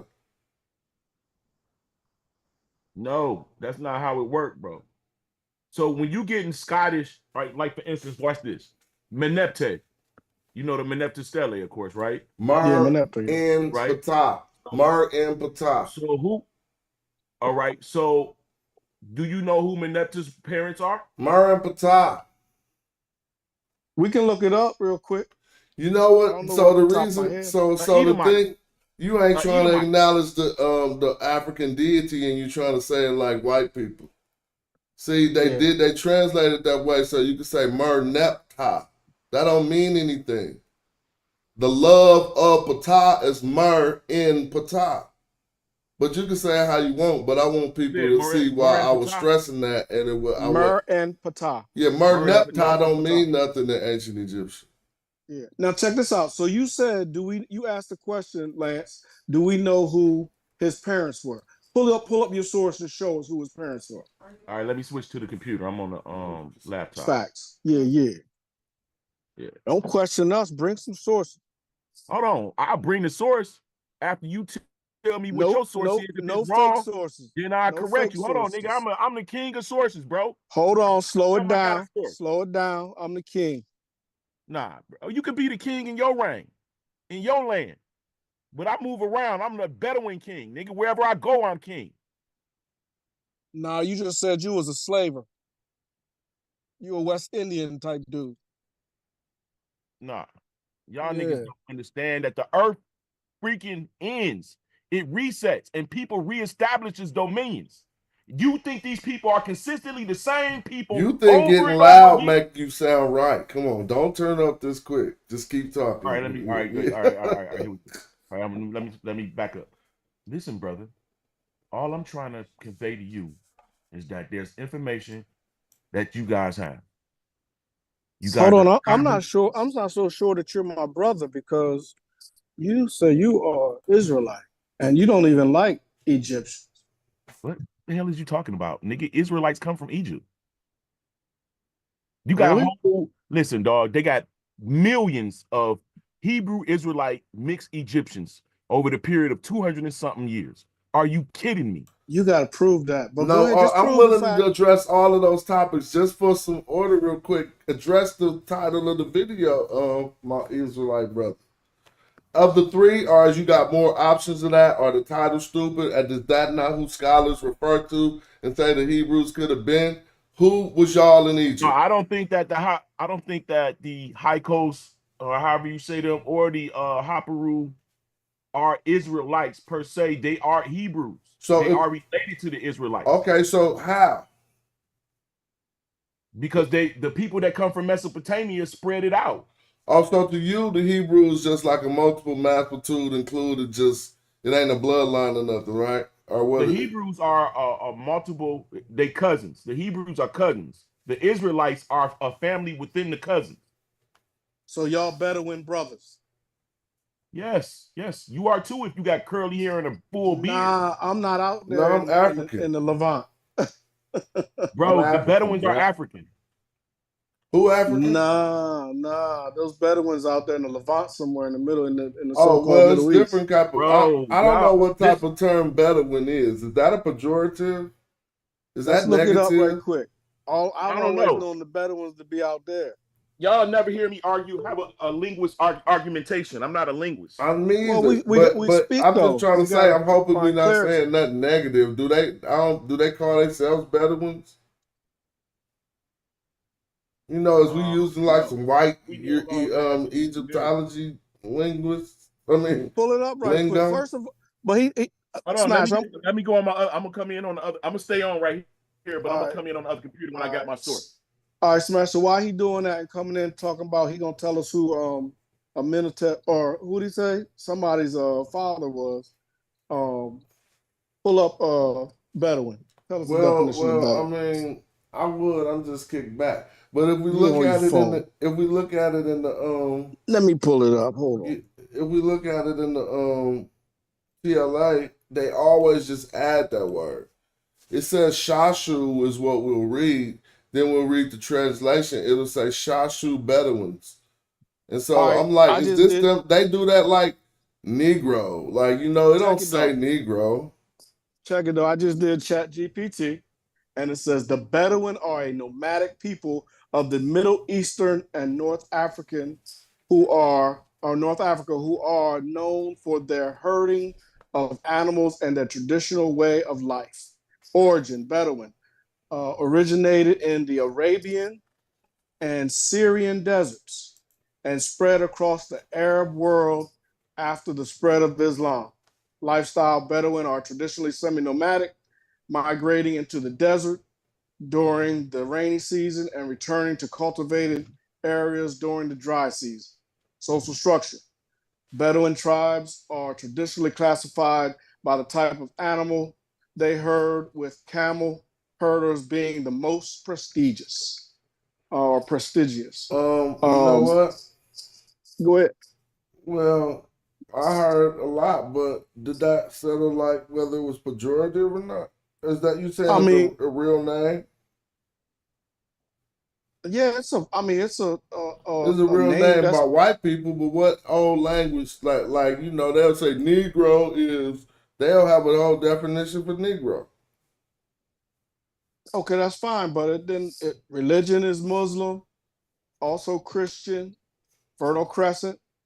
Uh, the word Bedouin comes from the Arabic word Badawi, which means desert dweller. Okay, And that's what I'm saying. So that's what I mean. So it comes from Budawi for desert dweller, and then when we get to ancient Egyptian, they give us various different options for desert dweller. But I hear I'm glad you said that it came from desert dweller. I see we got two more, G Lacombe, and I don't know if Michael Hunter's been here before, so I pull the screen to the right. Hey, can you show us who you are, Michael Hunter?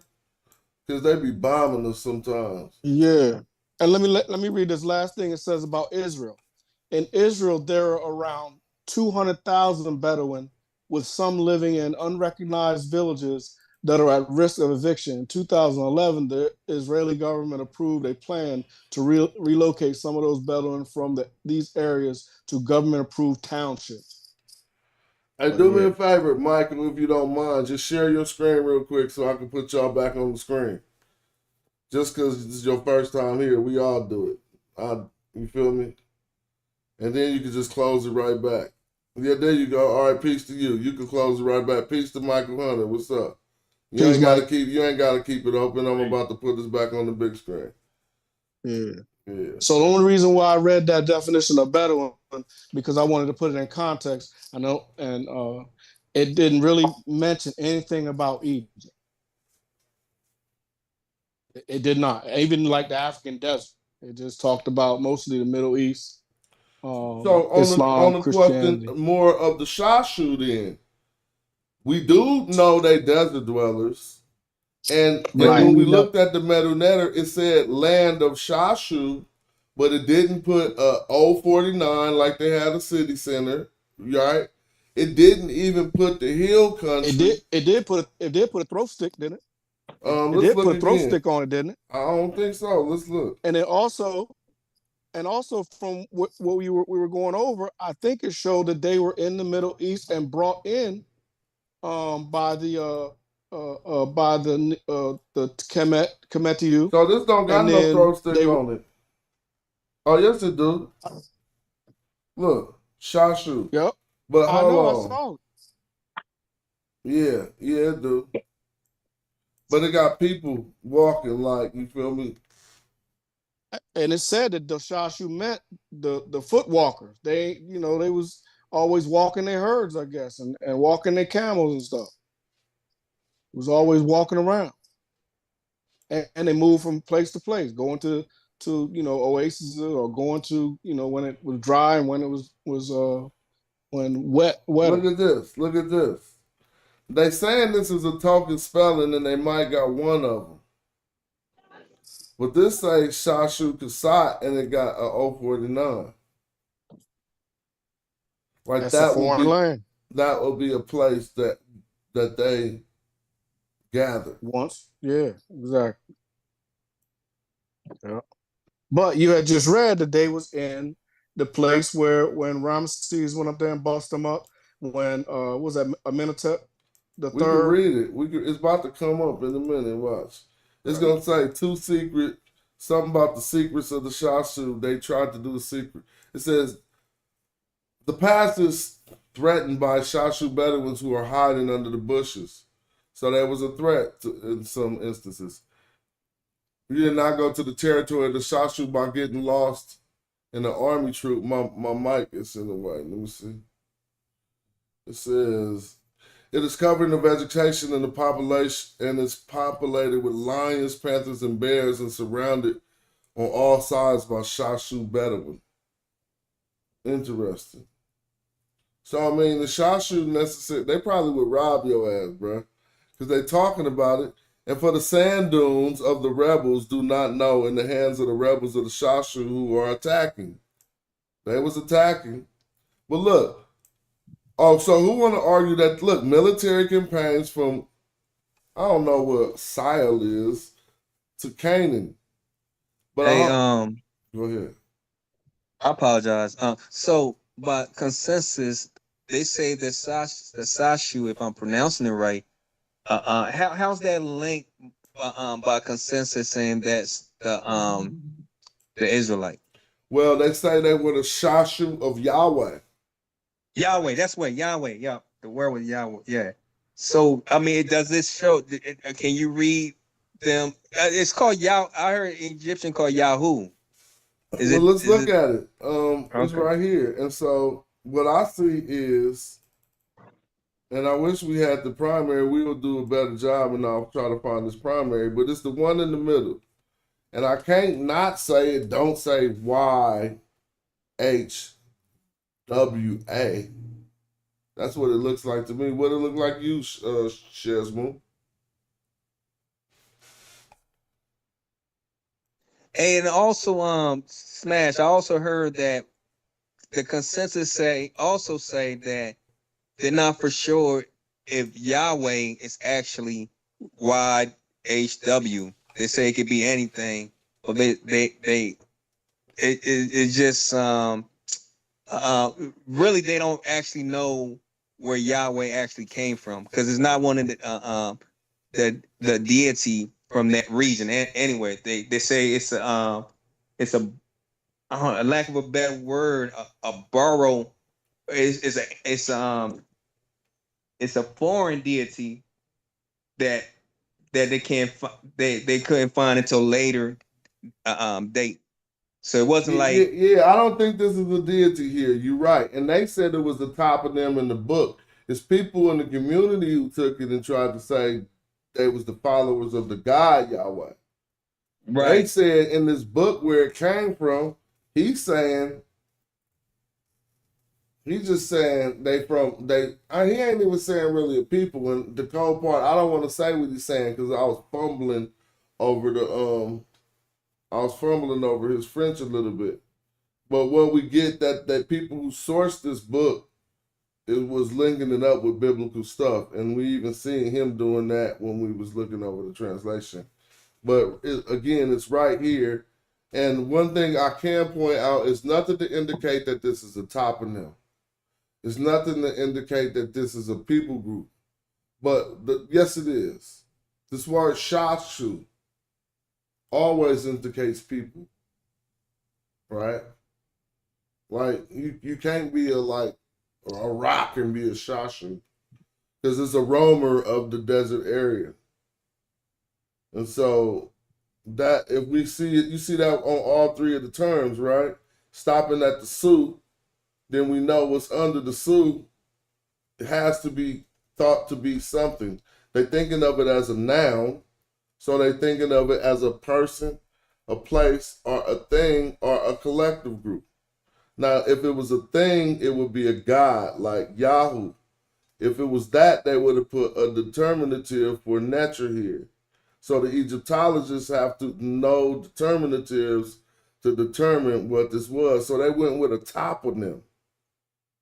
Now, if we would have read through why he came to that conclusion, we would probably know why. But if we judge him by what we see in the other names, if we see a Y, a H, a Y, and then the A for the Y, and well, let's go to the other ones. What happens under the Su? Right here, we got what look like a toot, either a U and a T or a T and a U, and then an R, a B, a Y, and an R. So what would this be? Which location would Kabir be? Kabir, you feel what I'm saying? But he also said he could not indicate what the other two locations was. So I'm wondering, and if somebody want to dive in this French book and come out with the conclusion, what conclusion they came to say that this was a toponym. Besides the top. If you know that they desert roamers, you can't necessarily say that this is the name of the desert they're roaming. What's up, Joey? I hear you. Let me ask you a question. When you read it in the document, what did it translate the Yahweh as? That particular No, one? that's the cold part.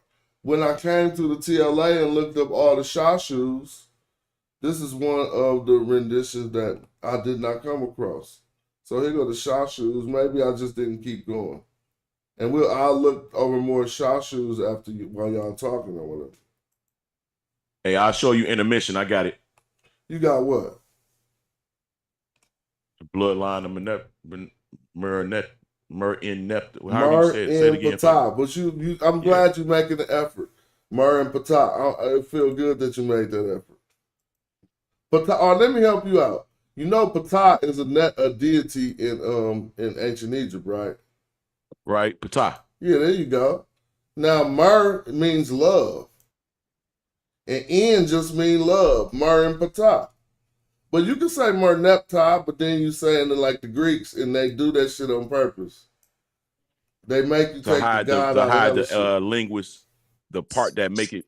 So like I see that a lot with different things, like for instance, right? They would take a phrase, and then by the time it get to us, it'd be a name. Yeah, and then it changed what they was trying to say in the name. Like if I was like, what does Meneptah mean? Even if you say if I was on some Kemetism and I prayed to Meneptah, he wouldn't get that. But anyway, the Shasu people came to say, show me what you said you got. I'm gonna let you. We're gonna watch your screen. I'm muting out. Right. Peace to the other people who came in. What's up, Cyrus? Saying I see all y'all. I see some other people too. I can't see the name list right now. All right, this book is called Our Race, and this tells. Oh, let me go to the beginning so y'all can see. Right. Every time. Hold on, nigga. You leave no stone unturned when you searching. It's just that pseudo work, though. It ain't no pseudo work, nigga. Nah, how you gonna pseudo work? So help us out, homie.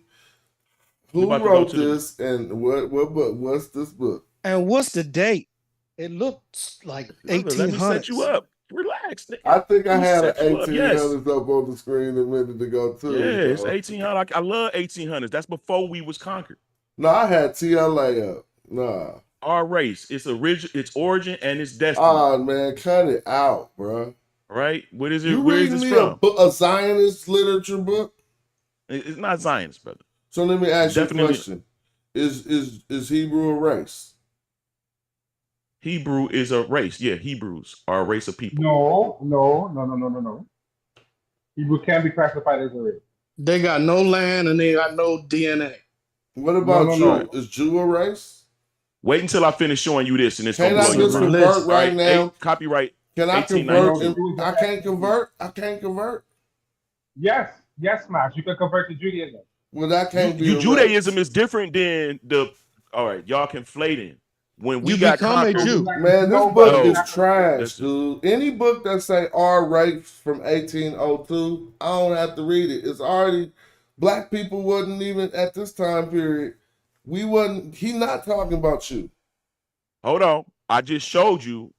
I just spent 5 hours showing you that the Europeans was black, nigga. All right, from Scotland to Ireland give me some to England. I appreciated that too. Now show me something. 5 hours, bro. Yeah, and you were supposed to look up. Hold on. I'm just showing. All right, so at least let me show you why I believe like I do. Even if you want to pseudo the information, it's written in the 1800s. I didn't write it. I'm just showing you that my scholarship led me to this. But ain't no black person wrote no book called Our Race in the 1800s. So they're talking about we wasn't even white writing people back then, probably. But look, don't forget, you gotta show us the daddy of Mern and Patah. That's what this whole thing is about. I'm about to take you right to No, brother, that is not about that. I'm sure you're wrong. I know you're not about to say he a Hebrew. Hey, I know he's smash. wrong. Smash. I know So he's the wrong. book, smash. So the book start off by saying our race. That's the name of it, bro. Get out of here. And so black man wrote our race. Of course And not. no, but in the 1802. Yeah, 1803. Brother, I just showed you who was in charge in the 1800s in England, Scotland, and Ireland. Why y'all fucking Bring like that this down. is Bring not a that down. hold on? It's Bring not Okay. an episode, is it? I'm with Is you. this I'm the- with is it you like on a that, Lance. You sitcom did a where- very good job. This is the question. Are you using that to say that this book that's talking about our race is talking about a black race and not a white one? Look, That's read this. crazy. The Renewal of History, Part 2, the chronology of the black dynasties of Egypt. You tried to make people think you said black dynasties. Is No, Israel no. He can't read the Roman numerals. He can't read the Roman numerals. That's I crazy. can read Roman numerals, just not that many, Don't- motherfucker. Don't even. So This you the can't read them funniest. then. Hey, this And if the you can read funniest them, you show can read ever. that. Go ahead, bro. We ain't feeling your book. This is Zionist book. It's not a Zionist book, bro. This is a motherfucking Hebrew Israelite book. Masonry? Well, then try to that then. If you don't see no measure in that chat after about 3 pages, He throw it ain't away. gonna. Okay. He gonna show all Bible. Watch. Here, read this.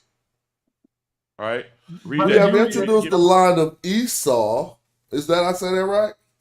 Hold on, I'm gonna That's make exactly it what big it said. You see? Now it's starting to blink out on your smash. His Hold computer on. started malfunctioning. Bro, listen, you think you know what you know. I'm showing you you don't know. Oh, enough. this is Now let me get- horrible. Please don't read this on my show. We have introduced the bro. line of Esau in a parallel column because Wallet the Fifth from Isaac through Esau was Seti the First. Man, if you don't throw this nonsense out. Nah, nigga. You gotta read it because it connects and it shows it even in the end. Like you can see the after of that is true. Dude, they trying to steal Egypt from black people writing this book in They the black? 1800s. No, bro. These people are black, bro. We know that they're black. Oh, okay. I Let me showed ask you a question because you did a good job last night. Show me in this book. Don't be taking two different books and saying one thing. Show me them say they black in this book and not just some white Ashkenazi Brother, Jews. Are Egyptians black at this time? But Smash, Are that's what I asked him Egyptians, yesterday. Are Egyptians He black don't got during the that. time of Seti? This, you not so you can't show me it in this Hold book. on. You looking at it one way, I'm showing you the way you should look at it. Were Egyptians black during the time of Seti? Bro, I can't be in a library and in one book they say something and pick up the next book and say they saying what they saying in the other book, bro. Precept Brother, after precept. I'm trying to show you, bro, that these are black people. I know, I'm with you. So show me. Show us where in this book they say they black. This is a Jew book. Bro, they're Egyptians. You know what they look like. Look, who was the famous Manetho of the Exodus? So this is what I'm trying to say. I don't care. We read all literature. What I'm saying is you're using a source that was written by some It's only one source. Ashkenazi Jews. I can show you 5. Let me set it up then. Y'all won't let me show you this. No. We want you. Hold on, don't you let me just show you pass this. it up. Ireland, see, you giving it up. What are they talking about? I told you Ireland? yesterday. I showed you yesterday the Irish were black. Oh, They're gonna okay, so have you just Egyptian- make everything black. The Druids, You don't the even let Druids, white people exist. They never was nowhere. They from the north. They from caves. When in the did they north, come bro, out? When did beyond they Europe. come out? When did it come out? During the Sea People period. The white During people. the Bronze Age. They part of the collapse of the Bronze Age. So you telling Okay, me The Danites, they look, came tribes out of the Dan ocean? Used the Sea People, used the wild men to help conquer other nations. I understand who the Okay. sea people was. The question is, what was their point of origin? They didn't come out the ocean. They came from beyond the north of Europe. Wherever that's Okay, what I read. what time frame? The Bronze Age? The Bronze Age. They You don't know. okay, You so messing let's- this let's- all okay, up okay. for the viewers, when you bro. read about when the Egyptian pharaoh is reading them, he's talking about how ferocious and how big they are. The And how, sea people came from the interior of the Mediterranean. You can't cast them like no Nah, far away. man. You Nah, said they Northern Europe. How would Yes. how would the they Sea People come from do the northern Black Europe, Sea bro. connect to the Mediterranean They are Sea? group- the Tell sea me people their are from route. They a whole bunch Anatolia. of they I'ma not have to just show one you a race map, of people. bro. They're groups of people. I'm about They to are show you a definitely map. groups of people, but most of these sea peoples are coming from Anatolia. Okay, believe what you like. He I'm ain't showing wrong. you right now. Nah, Look but at hold it. on. Hold on. It can't be I'm showing believed you because information that you never heard before. we actually have the archaeology to back it up that these sea people are actually mixed in with Hittites and other groups of people that's in the Levant. You're Who you Yeah, talking think but the about something Hittites that are, you have no brother? hold on. archaeology to prove. Yeah, but hold on, guys. Hold on. First of all, Y'all being okay, disingenuous. hold on. First of I hear all. what you're saying. So you saying that in 300 years ago there was black Scottish people, right? I showed Okay. it. I didn't just Okay. say it. Now my question to you. Hold on. So my question to you is, how far does the black Scottish go? Is it 500 Okay. years, 1,000 years, 2,000 years, 4,000 years? This first Scottish person, because you are confusing Scottish, right? Oh Black my Scottish. God, bro. Don't tell me when I'm confusing, No, bro. no, I I do want this to for know. real. Okay, I'm not doing it. But you saying Scottish. So where did the They weren't first Scottish came from? they part of the first Scottish, and everything is part of Britain. They from Zara, Judah. They from the sons of Zara. They from the So, sons of What? Zara, bro. so let me ask you a Look, question. Just a real quick hold on, look, question. look, look, No, look. real Here quick. go the In lines right history, what books did the white Jews write? here.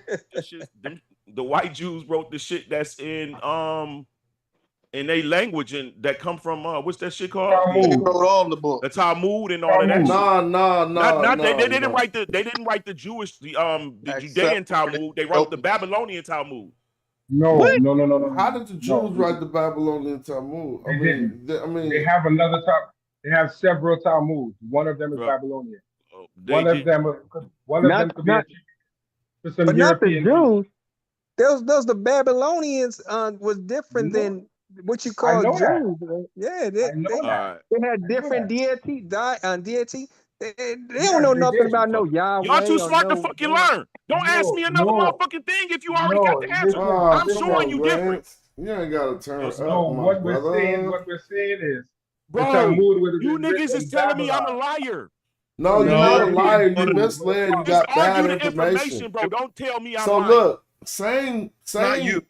bad and misinformation is almost like being a liar. It depends on what your intent is, right? Like if you just gonna just disseminate bad information and you doing it just to say you something, you could qualify to be a liar.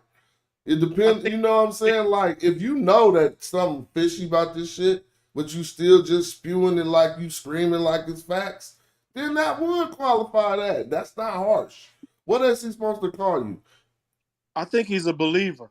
Yeah, now if Yeah, you I think that's the right word. if you No. just No. so There's a hold difference on between though. a believer and a liar. No, Let me but read this, bro. I Am don't I think he The sharing? really difference believe it. I don't between think he lying. I lying think he and Hold really on. just Am I believe it. sharing? what's the I difference think he between actually lying believe and being wrong? Because anytime somebody wrong about anything, you could call them a liar, right? Yes. Yeah, Smash, I agree with you. But when you say lie, there's an intent to deceive people. There's some people who will tell No, you I don't think something he. I don't think he and have they intention honestly believe that. to see. I They think he's honestly just believe that. misinformed. I think he's just really misinformed. That's all. No. He's passionate. He's I'm No, gonna passionate I'm say about this. his just so far ahead of misinformation. you niggas that it's No. impossible for you to Man, we be up trying to here. help you out. I'm trying to talk them out of thinking you a liar. Now you come back, you so far ahead of us Nah, hold niggas. on, bro. Let me show you how I get down. Let's go with this book right here, Oh, this presentation. Ancient, Ain't Modern, and it, Modern man. Britons by David McRitchie of 1992, page Is he 12. a black man or a white man? Don't matter. We talking about He scholarship. don't know. He doesn't know. All right. He don't know. Thurman Just and say you don't Davis know. Huxley. Wait a minute. Listen. Right. Turbino and others have proved the existence in Europe of a Neolithic race. You know who you know what Neolithic is? Man, don't even say Neolithic race. It already let me know you just outdated yourself. Those two terms contradict. Race ain't really Okay. anthropological. Well, this All is right.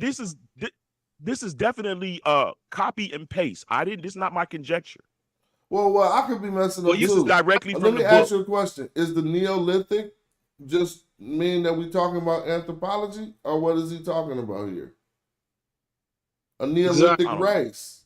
Because Neolithic goes way before the term race even existed. That's, I mean, The I question know, is but this, bro. You guys asked me. He asked me, how far back of the Scottish do you go? How your understanding? I'm taking him. I'm walking him for a race walking ain't him. real, bro.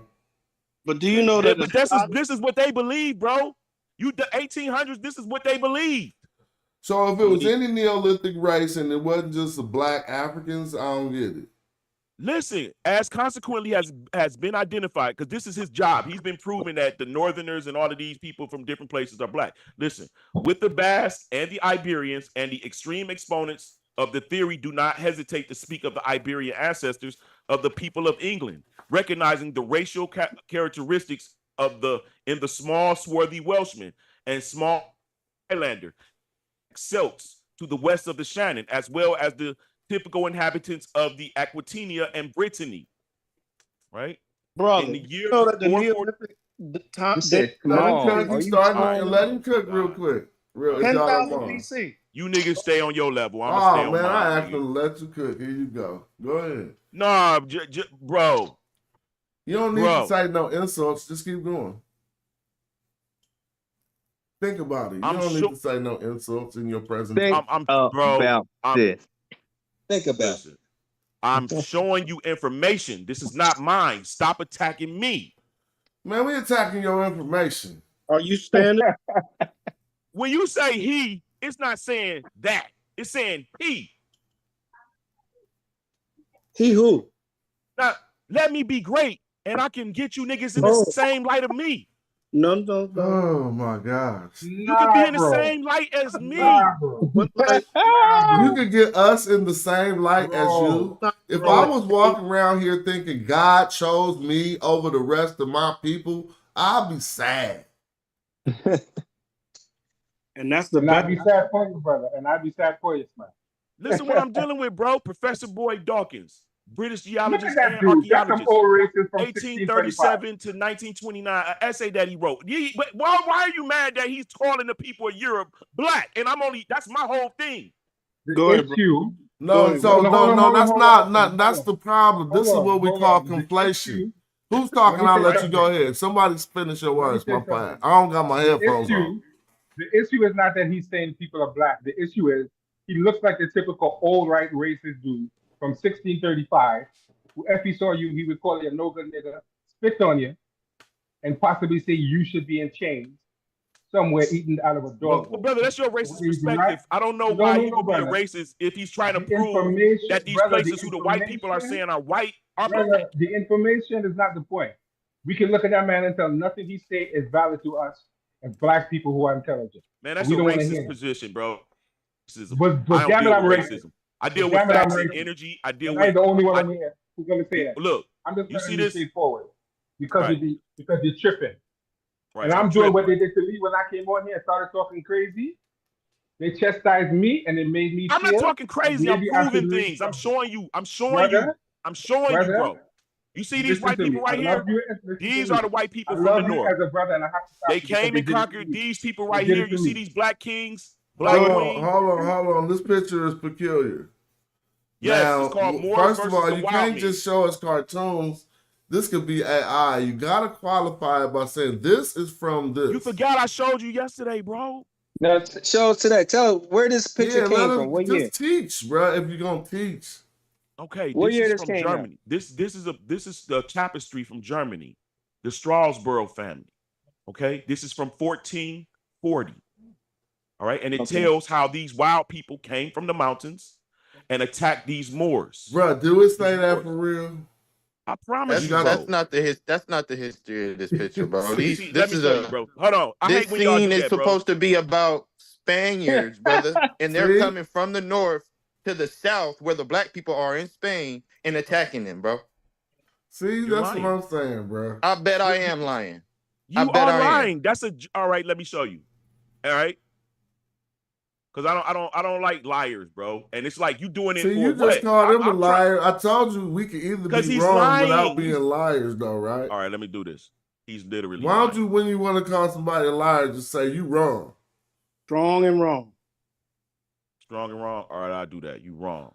You wronged in the motherfucker. I think something about a lie is it'll affect you negatively if his truth go through as the truth. So you start saying you lying. But if it ain't gonna affect you negatively, then you just wrong, right? Man, that dude, man, let me quit. I See, man, told y'all you. got to start respecting my scholarship, bro. Nah, Tapestry, y'all. Am I sharing? Am I sharing? Yeah, Yeah, we yeah, did.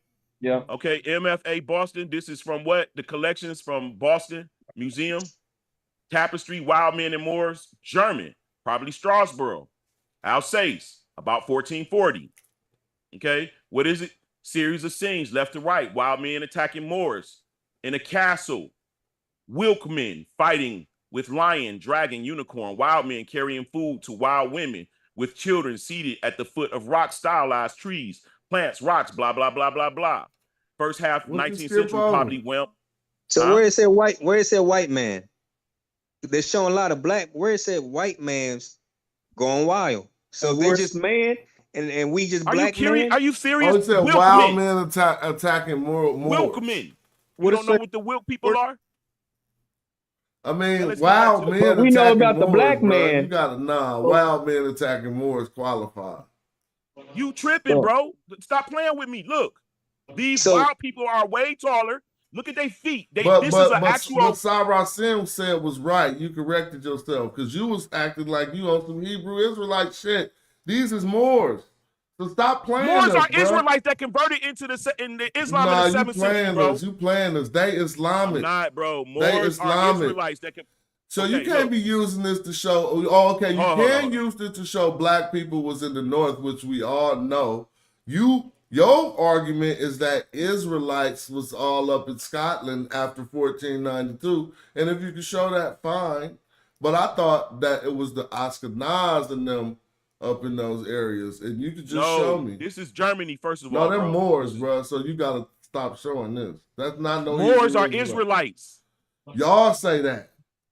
No, I got the evidence. I did the work, bro. I'm never Well, show I'm where it said never just Moors talking, bro. And at or this point, you Israelites. niggas gonna have But to just start show fucking them. cash apping me, nigga. Because Oh, I'm we just with talking you, for we nothing. with you, but check this out. You just showed the Moors, or did you show the Israelites and say the Moors was Israelites? Your source These don't are- say Israelites. Because they wasn't Israelites at this time. Just like they wasn't Israelites at the time of the Jacobites, or the time of the Huguenots, or the time of the Palatines. These So are then you're German not Palatines. talking about Israelites. No, Bro, you talking they about Moors. Listen, nigga, they change. The names change as time All right, progresses. so that you can do that for all throughout history, bro. If you're gonna do that, Yes. And I'm showing you, look at the beards, look at the fringes. it's Look, Moors bro, right now that say there's Moors and not Moors Israelites. are Israelites. Listen, that's why you got the Moorish Zionist temple in New York. Bro, Did you y'all say don't know the Moorish history. Zionist temple? Yes. Hold on, Smash. Let's help him out a little bit because he ain't all the way on the wrong track here. He ain't. All He's I- showing some good sources too. All I think he needs to do is just go back a little bit further into the history, and he can connect it to chemistry. Bro, if I ain't you saying he's this all is the his way problem, no, really, you gotta stop connecting shit that ain't connected. You showing a lot of good sources and then you mess them up saying something is what it ain't. All If right, you would have look at simply this. said, You I'm won't- going to show you some Moors fighting off white men to prove black people was in the north, what could any of us say? But you trying to prove Israelites and take it to the Bible. A little bit No. further. What You I'm can showing connect you, it, you know. this discussion right here, You just Smash, picking the wrong time period. about the wild men, right? And where did they come from? And I'm showing you that there are tapestries and books telling how these wild men during the Bronze Age as well emerged out of nowhere and caused war against black people. Now, I wouldn't call over. this emerging out of nowhere, but go right ahead. I'm with you. Go right ahead. Okay, so Like this is a look at late, this so picture late right in here. time that This, come on, see dude. these This mountains? is in the late time periods. This can't be emerging out of nowhere. bro, they got hair all. Why would the artist depict them, right, as having hair all over their body? These mugs are huge. He's riding an elk and he's the same size, bro. So where the Look at him. where They- the black? they from- Hold on. So where the black man in this picture though? What He's in right the here. hell? Huh? You don't see Where? the black man? You don't see the black man? There's no black man. No, no. Hold on. I'm dead, bro. You know Oh, what? okay. Okay. Those. Okay, those. You don't see the king and queen, they black. You don't see Yeah, the but soldiers black. they got white feet though. Look at their feet. Man, They got shoes on, my nigga. Bro, they got their shoes feet and is- socks on. Nigga, Y'all nah, are nigga, he said too socks. Where funny. they get socks, nigga? Hey, They y'all wore got me stockings, bro. They rolling. like hoses. Why y'all No, talking they're to not, each other brother. They're like not that, wearing man? stockings. They're wearing They sandals. wore hoses because they wear tunics, and they wore hoses. Listen, All bro, right, I y'all mean, got me this- juiced. I'm about to go take my wife and daughter to go eat, Somebody man. color yo smash. Somebody color the man face. Forget Hey, it Lance. covered his feet. Real They talk. color his feet. Hey, I need Somebody to schedule a Pyramid Egypt show, bro. What's up? When you gonna do it? ready, bro. You got your I'm ready presentation? now. I'm ready anytime. I already got my look. I'll show you. Just to give you a preview of shit.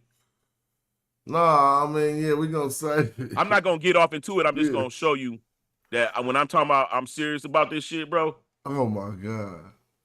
Hey, smash. I'm that talking about picture getting you some showed- hate views. You know, your channel grow off hate views too. Yeah, And if I this put go- up they gonna that hate me. pyramid, the earth is a pyramid, you're gonna get so many hate views. Bro, Look they at gonna this hate guy got a presentation on the earth being the pyramid, dude. You can't me. make Four this corners of up. the earth right here. Bro, stop Four this, corners of the bro. earth. This is madness. I'm serious. It's real, bro. It's real. The bro did the work. All right, Bro did yeah, the yeah. work. Yeah, so how long is this presentation? About 3 hours. All right, Land. all right, we about to go. I Land. gotta go get my daughter. I appreciate Yeah, y'all. I but just was Land- trying to get it in. Okay. Y'all might hop back on the late night. So if y'all ain't doing All right, nothing, man. let's see what we got up. But I gotta get these kids. Appreciate y'all. Yes, sir. Thanks for All right, tapping in and making the show another wonderful show. Everybody, peace. Yo, and thank y'all in the crowd who keep contributing and making this another show. If you want to see how to use the show to your advantage, if your YouTube ain't monetized, come monetize on my page. Let's show people how to do it. Look at those memberships and see what it'll take. First, you got to do the numbers. You want to see my analytics to see what you will be getting for monetization.